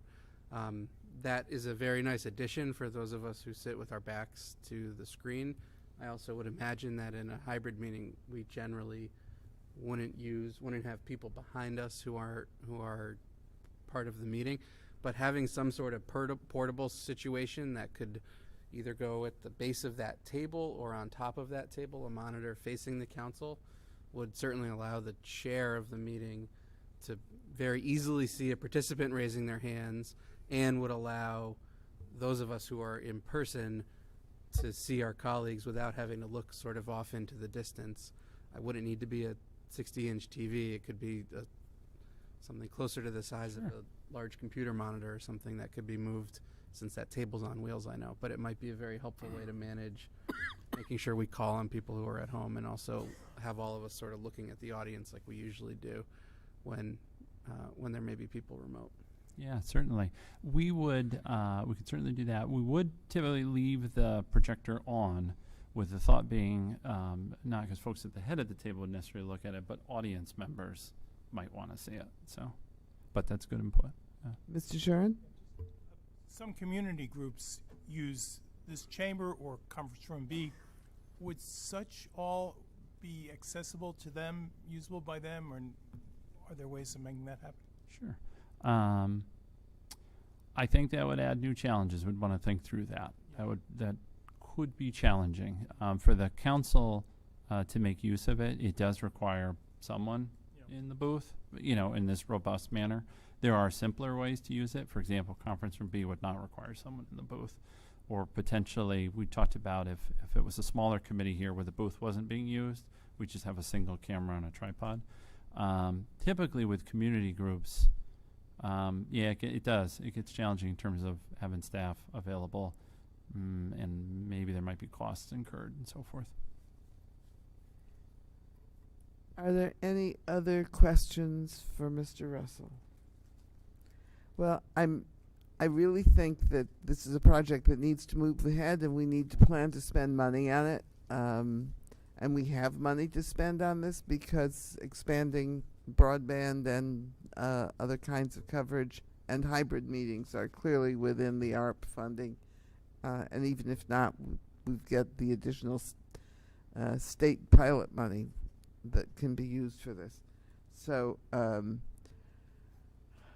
the advantage of hybrid is people can decide whether they want to be in person or remote. You know, and somebody can say, you know, I really am not feeling well enough to go out. I don't want to expose anybody else to my cold. I can do it from home, you know. Or somebody can say, my internet's all screwed up this week. Can I come and do it from someplace where the internet is more stable? Well, I was thinking, Mr. Osberger, I mean, you were in a neighboring room at one point in order to participate fully. It was really a real advantage. So anyway, full speed ahead. Okay. All right. Thank you. Thank you. The next thing on our agenda is the ARP project funding planning. Mr. Aylesworth. Thank you, Madam Mayor. The last town council meeting, you all provided some, or maybe it was 2 meetings ago, I don't recall exactly when, but at a previous meeting you all provided very useful feedback regarding a desire to ensure that there were mechanisms in place for community feedback, community engagement and input in the American Rescue Plan funding process. You know, this is sort of, you know, probably once in a generation time of financial support and aid that's being extended to municipalities, and so we certainly want to make sure that those dollars are well spent, well invested. We get the greatest return on that investment, and that you know, we also make sure that given that there are many laudable, worthwhile, defensible uses of those funds, that we prioritize the right way. And we've been going through an internal process. Department heads, going back to last month, submitted requests on their own department's respective behalf in terms of eligible uses, proposed eligible uses of the funding. You know, so we've compiled again a robust working list of potential uses of the funds, and that's just stuff that's been brainstormed internally. You know, I do believe that that our staff team has a pretty good finger on the pulse of a wide swath or wide range of needs of the community. A lot of our department heads clearly have been serving the town with great distinction for a long time, and so I think I'm getting a lot of very valued counsel and suggestions from, again, our folks on the inside. And obviously, you know, before anything moves forward, the council will be kind of the final arbiter, decision maker, as it were, of any proposals, any recommendations that find their way to you all. You won't see everything because I think we can vet that down quite a bit. But again, to bring it back to the community, we want to make sure that the community has a chance to help shape these priorities so long before the proverbial cookie gets fully baked, that we get input from the community. I kind of jokingly said before all the proposals came in, this was just based on conversations I was having with departments, that while $7.5 million is clearly a substantial amount of funding that the town stands to receive through its rescue plan allocations, that I thought, you know, just based on quick back of the envelope calculations that we'd done before the formal submissions were in, that we'd already sort of spent that money several times over, and that is the case. I'm looking at a summary sheet now, which isn't quite ready for distribution to the council. Again, this is just our internal working list. Some of these projects still are TBDs. They don't even have dollar figures attached to them, and you know, we currently stand at $22 million worth of things. So that's 3 times, you know, the amount of funding that we'll get. So so all that to say, there's no shortage of ideas out there, and they all come with a price tag. In your packets was a first pass at what we're calling a community input survey. This was designed in SurveyMonkey.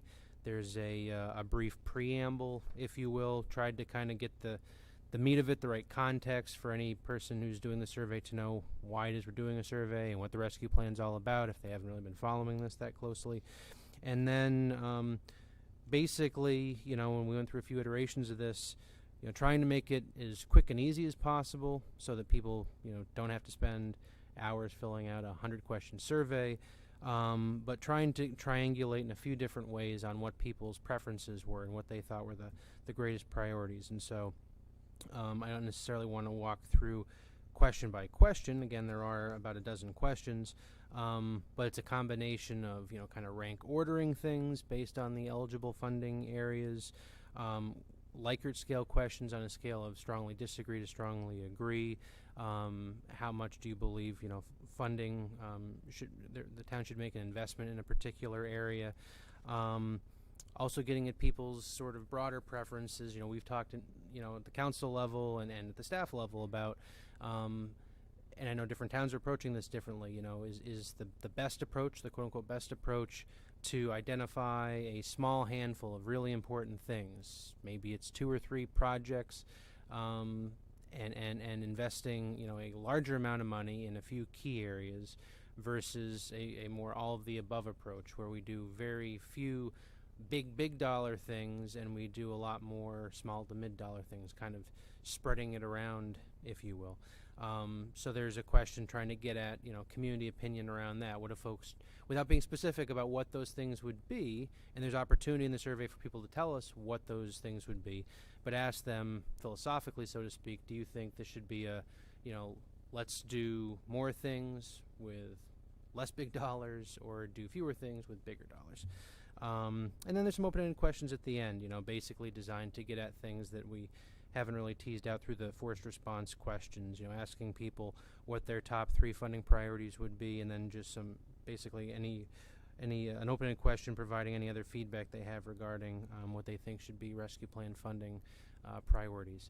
So again, this is a first pass, not saying this can't be fine-tuned. My goal, based on feedback you all may provide me tonight, is we'd love to launch this survey, announce the launch of the survey in the August newsletter that goes out next week, and then have it go live next week, basically around the first of the month. If there are compelling reasons why we need to really rejigger this, we certainly can take the time to make sure we get it done right, but that's sort of timeline, the broader goal. My only concern about surveys like this is that you can get interest groups that turn out their members, and you can get a very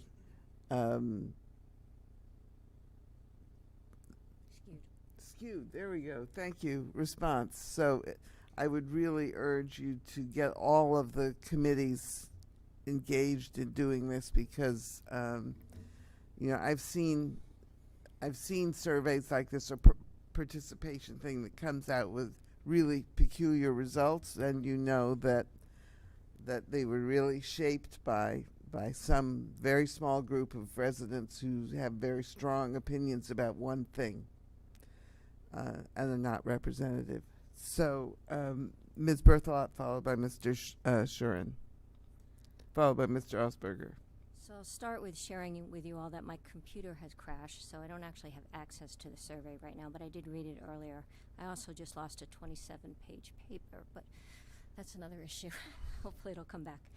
The survey. In reading this survey, I saw a lot of technical language.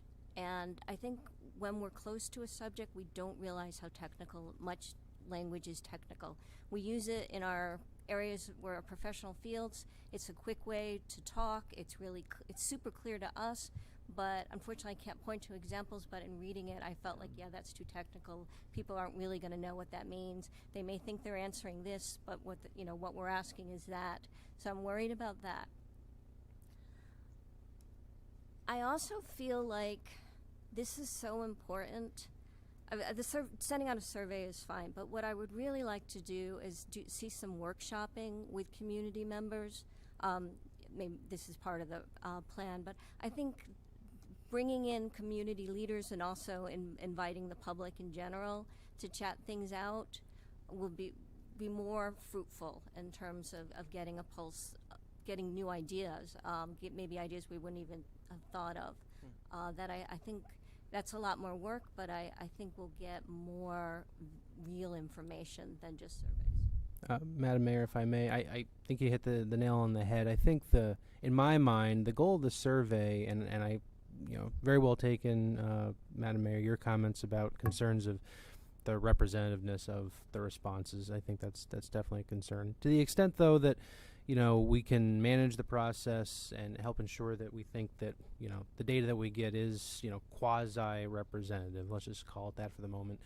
I think the goal of the survey, and I appreciate what Councilwoman Berthelot was saying about the jargon and trying to make sure that the language is can be easily interpreted, and people that interpret the questions are interpreting it relatively the same way. My goal with the survey is to get a sort of what I'll call, I guess, an order of magnitude impression about what's important. So there's tons of devils in the detail, that would come out, that would need to be ferreted out about within a given area, like broadband infrastructure or, social service agency support or anything along those lines. What exactly does that mean? So I guess what I'm hoping the survey might give us a sense of are a couple of these items really like shining stars that people want to see us do more with? And then if we think we get relatively profound or clear-cut community feedback that we think is sort of actionable, if you will, the next phase is absolutely part of this, and we're still trying to figure out kind of what the format might look like. I've called them, workshops, listening sessions, some sort of, public engagement back and forth, if you will, to kind of explore these in more detail. That's, I guess, the general approach that I'm thinking. Mr. Sharon. Would it be useful to have the survey respondents provide some kind of identification of their category? Are they senior citizen? Are they the parents of a young child? Are they somebody who works in town? Basic demographic information. Yeah, so that, some people might have different goals depending on their situation, and that might be useful information. Mr. Osberger, followed by Mr. Katzenberger.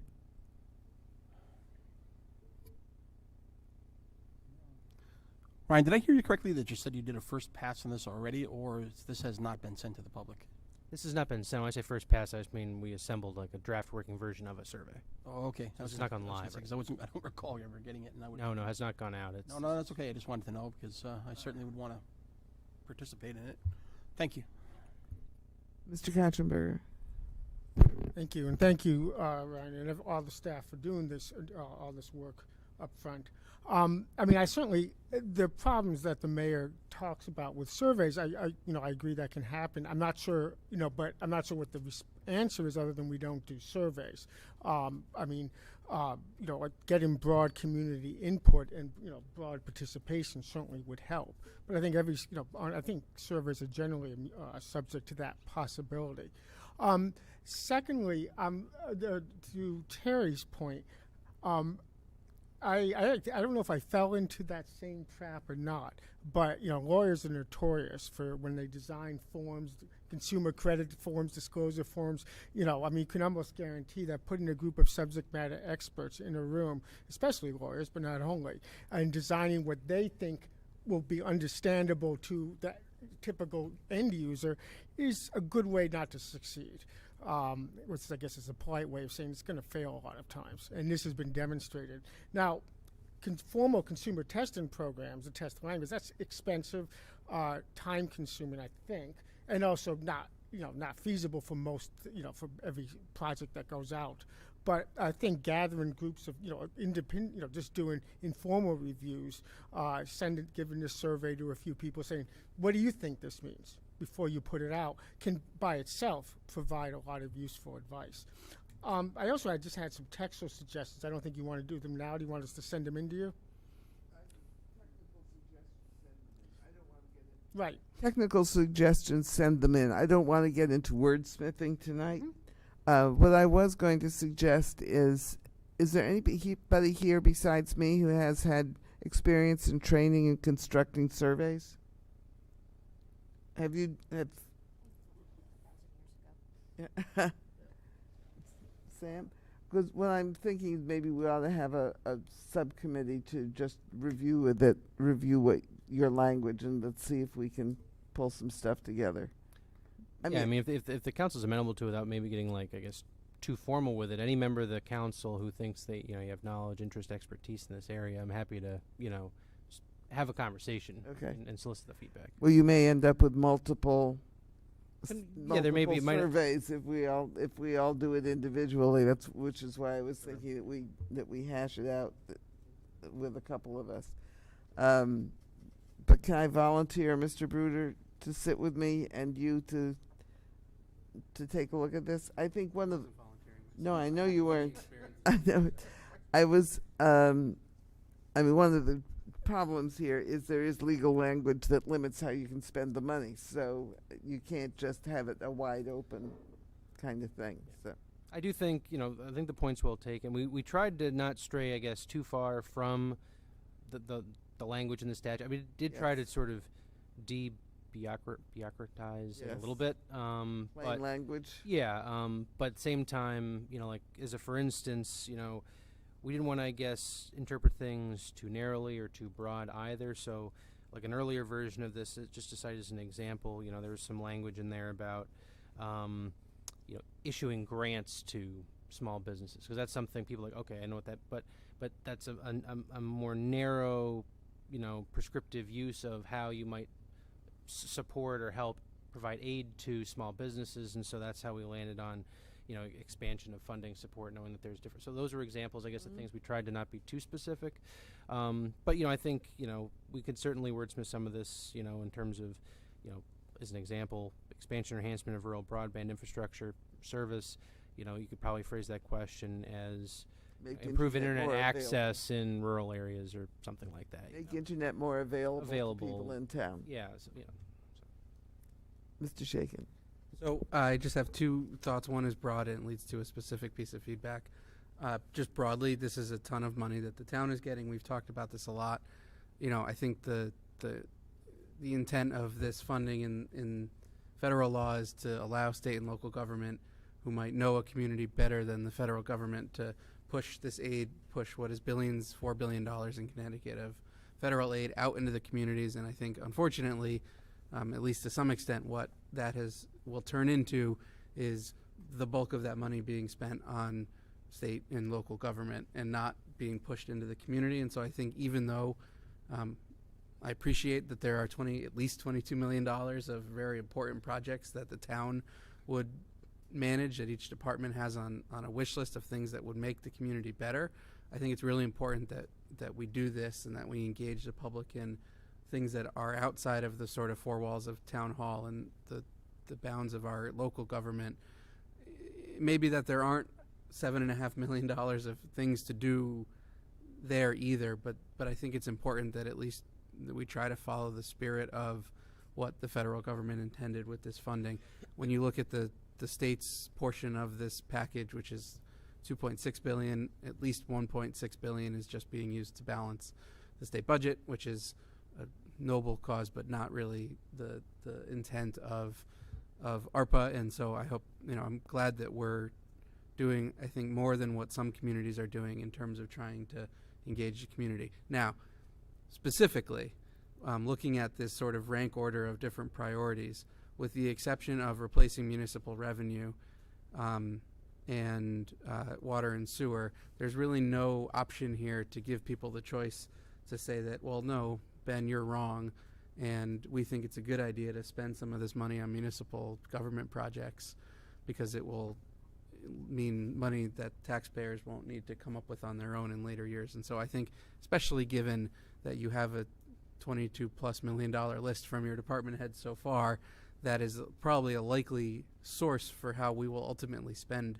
a fair portion of this money, that we include municipal government projects in some way in this list of priorities to give give citizens the ability to say, we think this is a good use of the money. Without it, I think you end up with a situation where you have lots of priorities, but the priority that we will end up expending some of this money at least on is not among them. And so that gives us a chance at least to collect feedback on the work that your staff have already done. Would it be appropriate for then what you're saying? What I think you're saying, Ben, is there's some things that we need to do, like to replace money lost in revenue for the town. Well, that's already an option on this. I know it's an option, but what I'm suggesting is, are you saying take it out as an option and we do that and the options have to do with what's left? No, I'm suggesting that we solicit feedback in the survey, that we add to the list of things that the money could be used for in the survey a specific item that talks about the various other municipal projects that Ryan has started to work on with the staff here. So right now we have a few of the areas that are called out in statute: water and sewer, broadband infrastructure, and the loss of revenue. But it's also a perfectly allowable expense to take this ARPA funding and use it on a municipal project that could promote economic development or whatever. You have to meet some criteria that has nothing to do with those specific areas. And I think we need to give people an option of saying, like, yeah, we think that's a good idea. This is these projects might be something that the council is going to want to do in the future, need to do, and using ARPA dollars to pay for them might be a good use of them, so that we don't have to fund them out of the general fund. So just so I guess let's put maybe a finer point on this. So as an example, the second option, funding public health expenditures and other ongoing COVID-19 mitigation and prevention measures within that broad bucket. A number of items the staff have identified would be, within a broad category of facilities upgrades designed to address this. It could be a combination of air handling, changes to layout to make a facility more pandemic proof, etc. So I guess I'm relatively confident that, I have to look back at the list. I think probably everything that the staff have identified does fall in one of these. It just might not be clear exactly what that is, or the way the public interprets it. Like, for instance, that one I just highlighted, they might not be thinking about, changes to a building. They might be thinking about, okay, you're going to go out and you're going to buy a lot of face masks, because that sounds like you're preparing for, COVID-19 mitigation. So we could probably, fine-tune some of these to make it a little clearer of, like, sort of almost subcategories of what we're talking about here. Or just be more specific. One of the choices would be reconfigure town buildings. Right. So we use these specifically because these were, like, in the authorizing legislation. I changed the language a little bit to make it a little bit more publicly accessible, but basically this half dozen list of options, like, this is what's in the statute. And so that's why I guess I didn't, break some of these down and leave other ones. Yeah, I think what Ben is, let me speak. You speak for yourself. I won't try to interpret you. I understand that. I think the difference that I'm drawing here is, I think there are certain things using the public health expenditure. I'm not trying to wordsmith, but when I read that as someone who doesn't live and breathe municipal government every day, I don't think, oh, that means improvements to town buildings. I think, oh, they're going to buy a bunch of masks and they're going to make funding available to Big Y to spend to make their building more pandemic proof, or whatever. And like that's what I was things that getting aren't at, is how necessarily that question would be interpreted. town hall or the community center or whatever. And so to the extent that the survey is an ability for us to garner ideas and priorities of the community for things like outside of municipal government that the funding could be used for, I just think we need to come up with some way to make that distinction. So I think what you're suggesting is that among the list of choices are some of the specific proposals that the departments have come up with. Or an example that someone could read or something like that. Yes. Yeah. Okay. Okay, we can work on that. Mr. Freudman. I've been listening to this, and I'd like a clarification. Let's take one of the items here. Broadband infrastructure. And I listened to what Mr. Aylesworth said and Deputy Mayor Shaken said. Now I'm confused.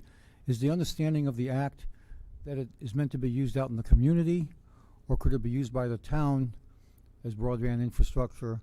Could that be used by the town to pay for, say, the stuff that we discussed with Mr. Russell? Is it community or is it town that would be qualify under the act, or both?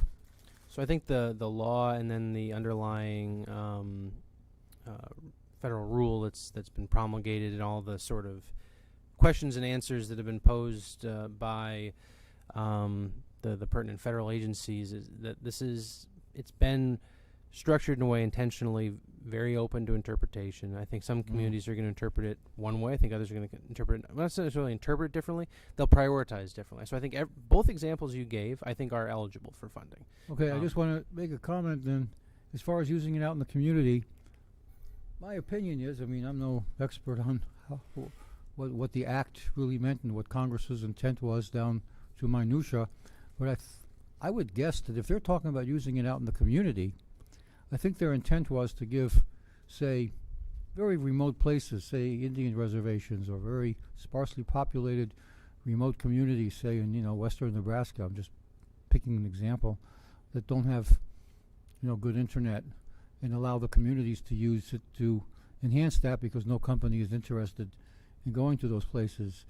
I don't know that it would be applicable for Mansfield. The federal law, sometimes is very broad brush, has to apply to many situations in many communities. I don't think it applies to Mansfield, where you probably have cable going everywhere, and you certainly have good cell service, good cell towers, and many people get good internet service just by having a smartphone with a good data plan. So, I mean, maybe we're allowed to use it for that, but for other things, but I don't know what that would be out in the community where we're already pretty well covered. So, well, that would be something, Mr. Freudman, I think that we would discuss when it came time to make decisions. Go ahead, Mr. Katzenberger. It's now 9:05. We still have some very significant things on our agenda that will take time, and I would like to ask people to kind of keep your eye on the time. No, David brings up a fair point. I think here, and I looked at it briefly, but the legislation, regulations, proposed regulations and rules are pretty clear that broadband is meant generally. I mean, it's not limited to rural communities or, regions that, overall large regions that don't have sufficient access. But, and again, the term broadband is, I don't know if it's equivalent, but is, high speed, video streaming. Not simply access, but sufficient access to participate in education, if it's hybrid or distance learning. I don't think, whether we want to use it for that is one thing, but I think the rules are fairly clear that we can use it in different ways as we see fit. Thank you. So clearly there's some wordsmithing to be done, and some ideas have come out that are very helpful. So unless you need something else on this, let's proceed to the next item on the agenda, which is the town clerk's office update. Ms. Chain. Mr. Aylesworth, perhaps you could buy me some time and give me a long introduction. So for those of you who do not know, this is our town clerk, Sarah Ann Shane. She's standing right there. She's now about to sit. She has sat. And this is, nope, she's up again. She's getting hydration. And she's prepared in the spirit of a number of department head updates that you've been receiving since I came on board. I think it was a good suggestion you all provided me to have an opportunity to have some FaceTime with the folks every now and then. So we've been basically doing, I'll say, one department head update a month. And Sarah Ann is next in the queue, and she's going to be happy to walk you through some of the highlights, sort of brief summary of some of the things that her office does, some of the priorities, and some of the ways that she's improving customer service with her team. Thank you. That was an excellent introduction. Yes, and I do promise this will be brief. So I timed it. So first, a summary of our 2020 pandemic operations. While the town hall was closed, we did staff our office consistently. We did this through the use of staggered shifts and by adjusting our on-demand service hours. We got creative with some of our service delivery, including the use of digital forms and opening up, by working with our vendor, we were able to open up access to our digital records online for free. We offered contactless transactions, mostly via email and phone, as well as with the help of our facilities department. We had installed a service window at the one of the external doors of Town Hall, and that was very helpful for us in taking appointments. Some select accomplishments during that time were we made significant progress on digitizing our survey map collection. Over 2,000 of our 5,000 plus survey map collection was able to be scanned in. That's about 40%. We made significant progress on verifying our land record collection. Over 2,700 records were able to be back verified. And we were able to successfully administer the unprecedented 2020 election season's absentee ballot program. And here on your screen, on your left-hand side, is a photo of one of our assistant town clerks, Monica, and she is scanning in one of our survey maps into our on-site scanner and printer. And in the upper right-hand corner, here is our crew, Monica, Stephanie, and myself on Election Day 2020, donning our vote mask sewn by our own registrar, Ann Grenadier.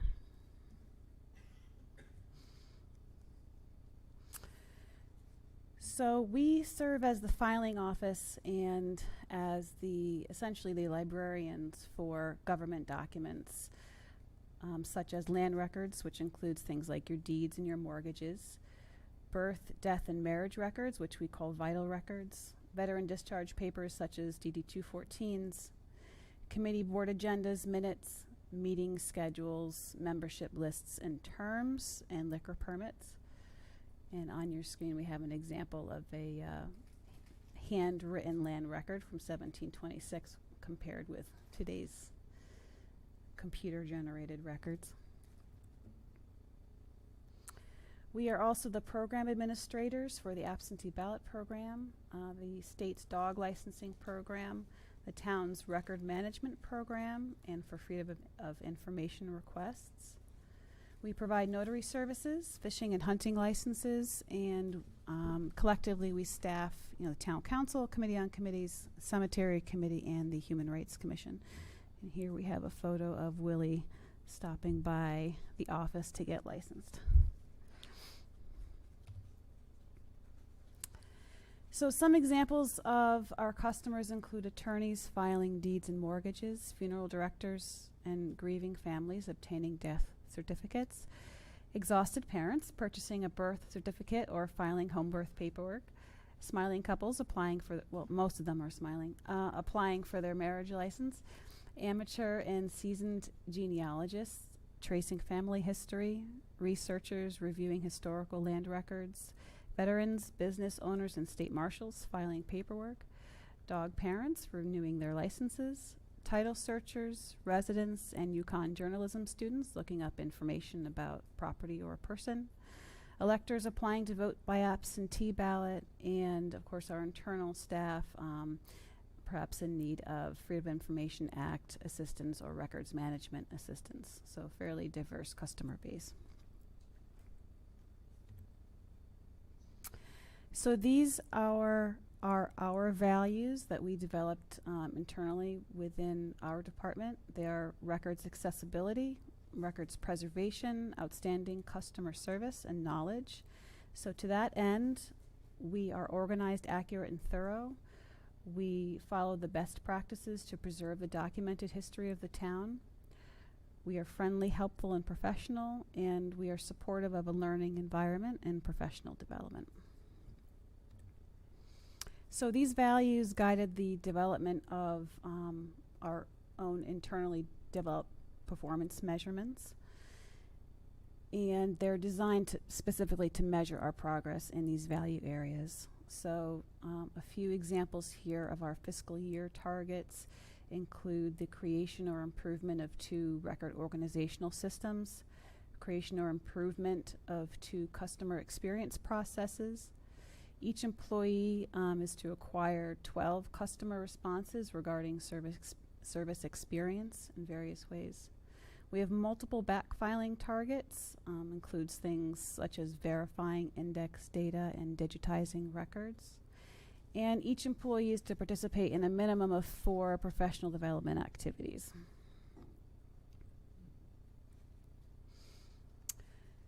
So this fiscal year, we really had results in our performance measurements that are really going to be considered outliers because Town Hall was closed and the nature of our work changed. We were able to make significant progress in some areas and not so much in others. So one of those areas were on our backfiling targets. So where our target is 450 land records backfiled in a fiscal year, we were able to do 1,462. 453 survey maps were backfiled this fiscal year, with target is typically 200. 435 vital and DD-214 records were able to be backfiled, where the target's 150.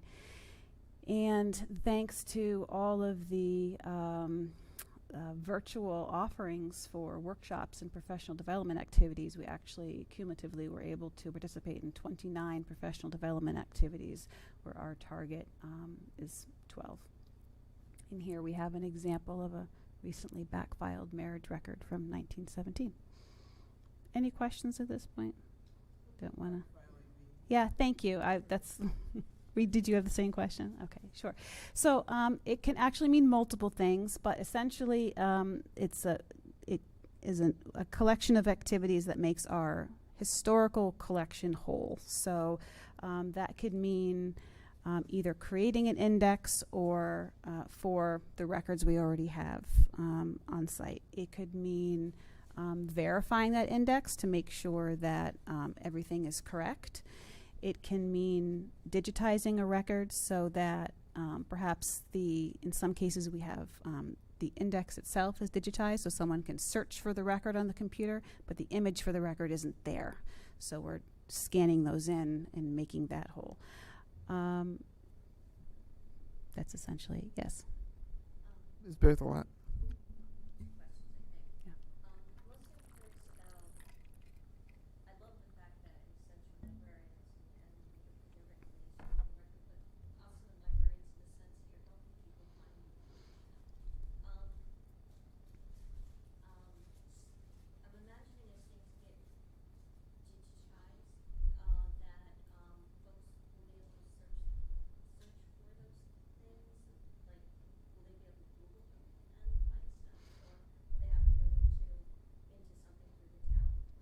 Sure. So all of our records are held with a third party. Our digitized records are held with a third party vendor. That's COT is our vendor.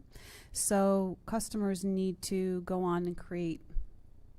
It's a short process like anything else with online shopping. You create your profile, your email address, and your password, and through that, that's how people are able to access the record. So no, it's not a Google search. There are a few more steps involved with that, and we help people with that over the phone as well, who people who want to look that up online and just aren't familiar with it. We have directions posted, but sometimes people really want the one-to-one help.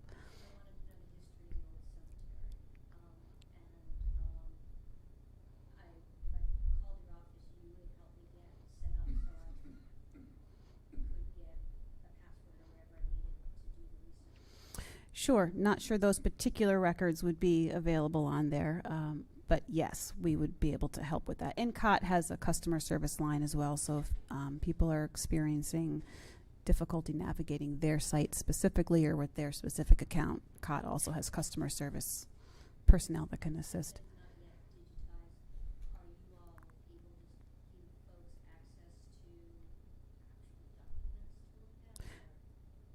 Yes, yeah, the old-fashioned way is still there, and since we've opened up, we've seen every day actually increasing foot traffic. People some really do prefer to come in and handle the documents or to search in the office to get some of the things, look at some of the records digitally, but also some of them that may not because we're not whole yet to be able to go further back. So yeah. Okay. Any other questions? What's the oldest land record you have? 1702. Nothing from before they were in corporation? Well, so yes, some before that, but I don't have an exact date. But just, I mean, there are proprietors' records that are even before our book and page indexed land records, and I honestly don't know off the top of my head how far back those go. Well, thank you. It's clear that your office has continued to function remarkably well during this very difficult period of time. You've always functioned well, but this is truly amazing. So, I think she may have a few more slides. Yeah, I'm not done yet. Oh, okay. You I stopped. mean, if for you want me to questions. be done, I can certainly be done. No, you stopped for questions, so I thought you were done. I just wanted to make Continue. sure it was cranking along, and I wanted to make sure I didn't miss anything. A few additional staff performance highlights over this past fiscal year. Samples of our professional development activities include a number from the Connecticut Town Clerks Association, that's CTCA, workshops on leadership, decision-making, decision-thinking, and certification course in vital records. Belonging, equity, diversity, and inclusion by Sustainable CT, and protecting information by Security Mentor.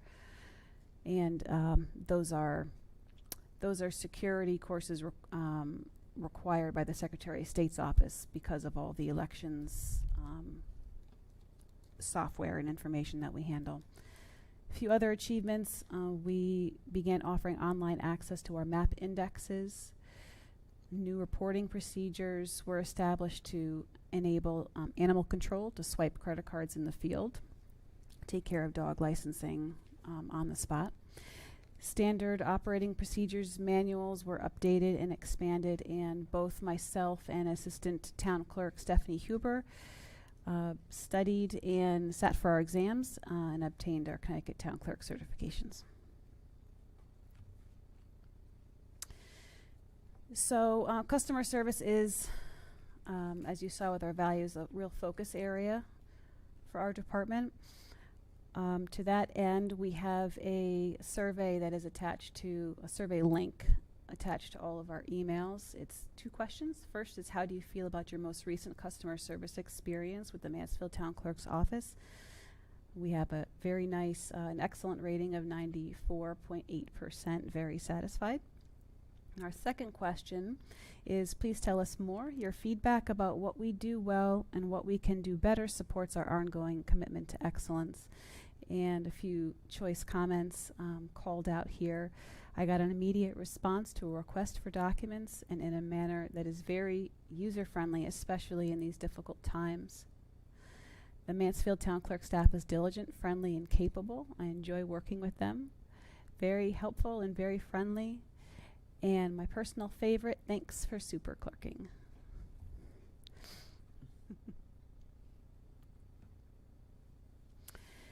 So a couple of vendor project highlights for this past fiscal year. We were able to get our the remainder of our unbound land records, which span from 1935 to 1957, scanned on site and imported for online access. COT Systems was our vendor for that project, and that was funded by a state grant.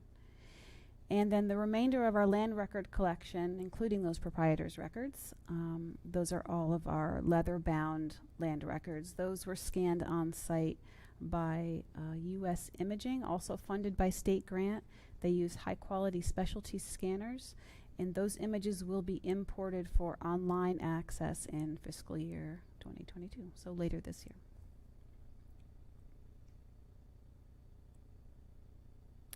Ongoing initiatives include modernization of our services, digital replication of records, and increased records accessibility.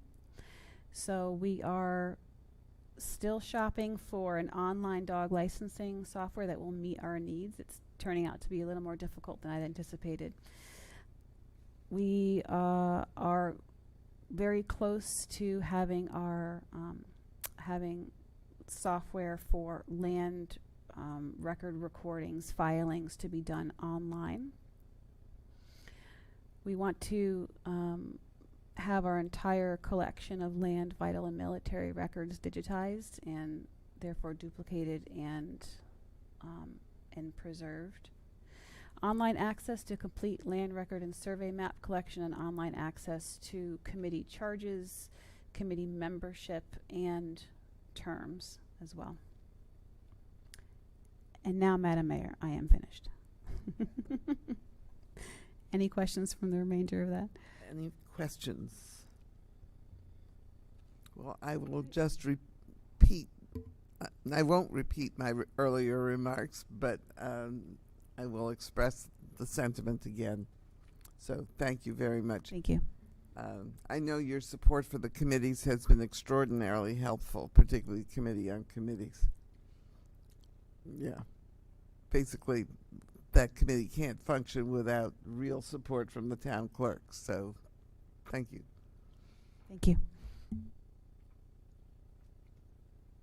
And you're also secretary to the council, in case you hadn't mentioned that before, and for which the quality of the work is reflected in our minutes and in the promptness by which our minutes are ready for review. You're a delight to work with. Yes, and you're a delight to work with. So Our unsung hero. yes. All right. The next item is a motion to cancel our August 23rd meeting. Mr. Shaken. I move to cancel our August 23rd regular meeting. Mr. Bruder seconds. Is there anybody who objects? Well, I'm going to declare that this motion has been passed unanimously. Now, reports of council committees. Finance? No, we will meet at the next meeting, prior to the next meeting, before. Okay. Personnel? We're going to meet on August 9th. We are continuing to work on the town manager's 6-month review. The town has received feedback that was solicited through surveys, and the personnel committee will get that information on the 9th and hopefully be able to present it in executive session to the town council following that. Okay. Thank you. Committee on Committees? We meet next on August 12th, Okay. and the next Affordable Housing Committee is on August 11th. Okay. It's going to be a busy week for you. Yes. Any comments on departmental and advisory committee reports? Petitions, requests, and communications. Now, we haven't asked Mr. Miller to make formal presentations to us, but you do have the reports. It is somewhat alarming that we went several weeks with no hospitalizations in Tolland or Windham County, and now there are 3 hospitalizations. So I believe that the Delta variant may have reached us. It's just really clear that the vast majority of people who are getting sick are unvaccinated.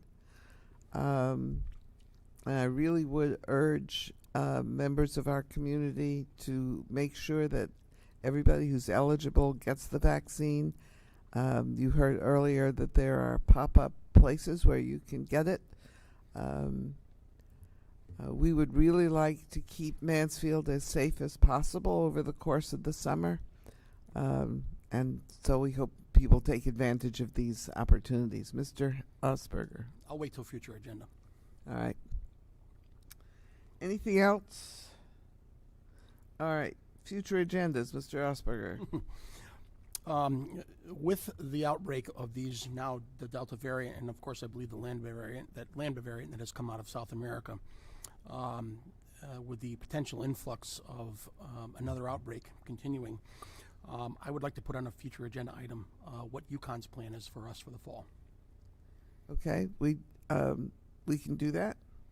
Yeah. Mr. Shaken? To be more specific, since we've canceled our August 23rd meeting, can we have that on August 9th, either from Rob or Yeah. someone else, just to look Right. into? I know they've mandated vaccination for on-campus residential students, but just to get that in the form of a presentation so public can see I it. agree. Because we are going to not have our 23rd meeting, we should probably get that ball rolling. And I'd be concerned about it only because of our contentious relationship with UConn at this point. Well, yes. However, on those areas where we can agree, we still have a fairly decent relationship, and the health director has a good relationship with the UConn health people. So I'm not worried about a lack of information. I'm sure John Armstrong will forward to us anything that's being done by student affairs. Yes, Mr. Bruder. Just to continue with that, I don't know if it'd be appropriate to maybe have somebody from UConn come and give a presentation, or invite them to. But that can be, behind. To figure that out. We will explore that. Yeah. And then for future agenda item that has already been proposed by your deputy mayor, I just want to make sure maybe not for the next meeting, but maybe for the meeting after, the permits that are available, and trying to get feedback Right, and expansion of the liquor permits, whether we need additional ones. Maybe we could do that in September, I trust that to happen, however. because there seems to be no hurry on those. There is no application for anything beyond, but we should take a look at our ordinance to see what additional permits we want to permit in Mansfield. Okay. Anything else for future agendas?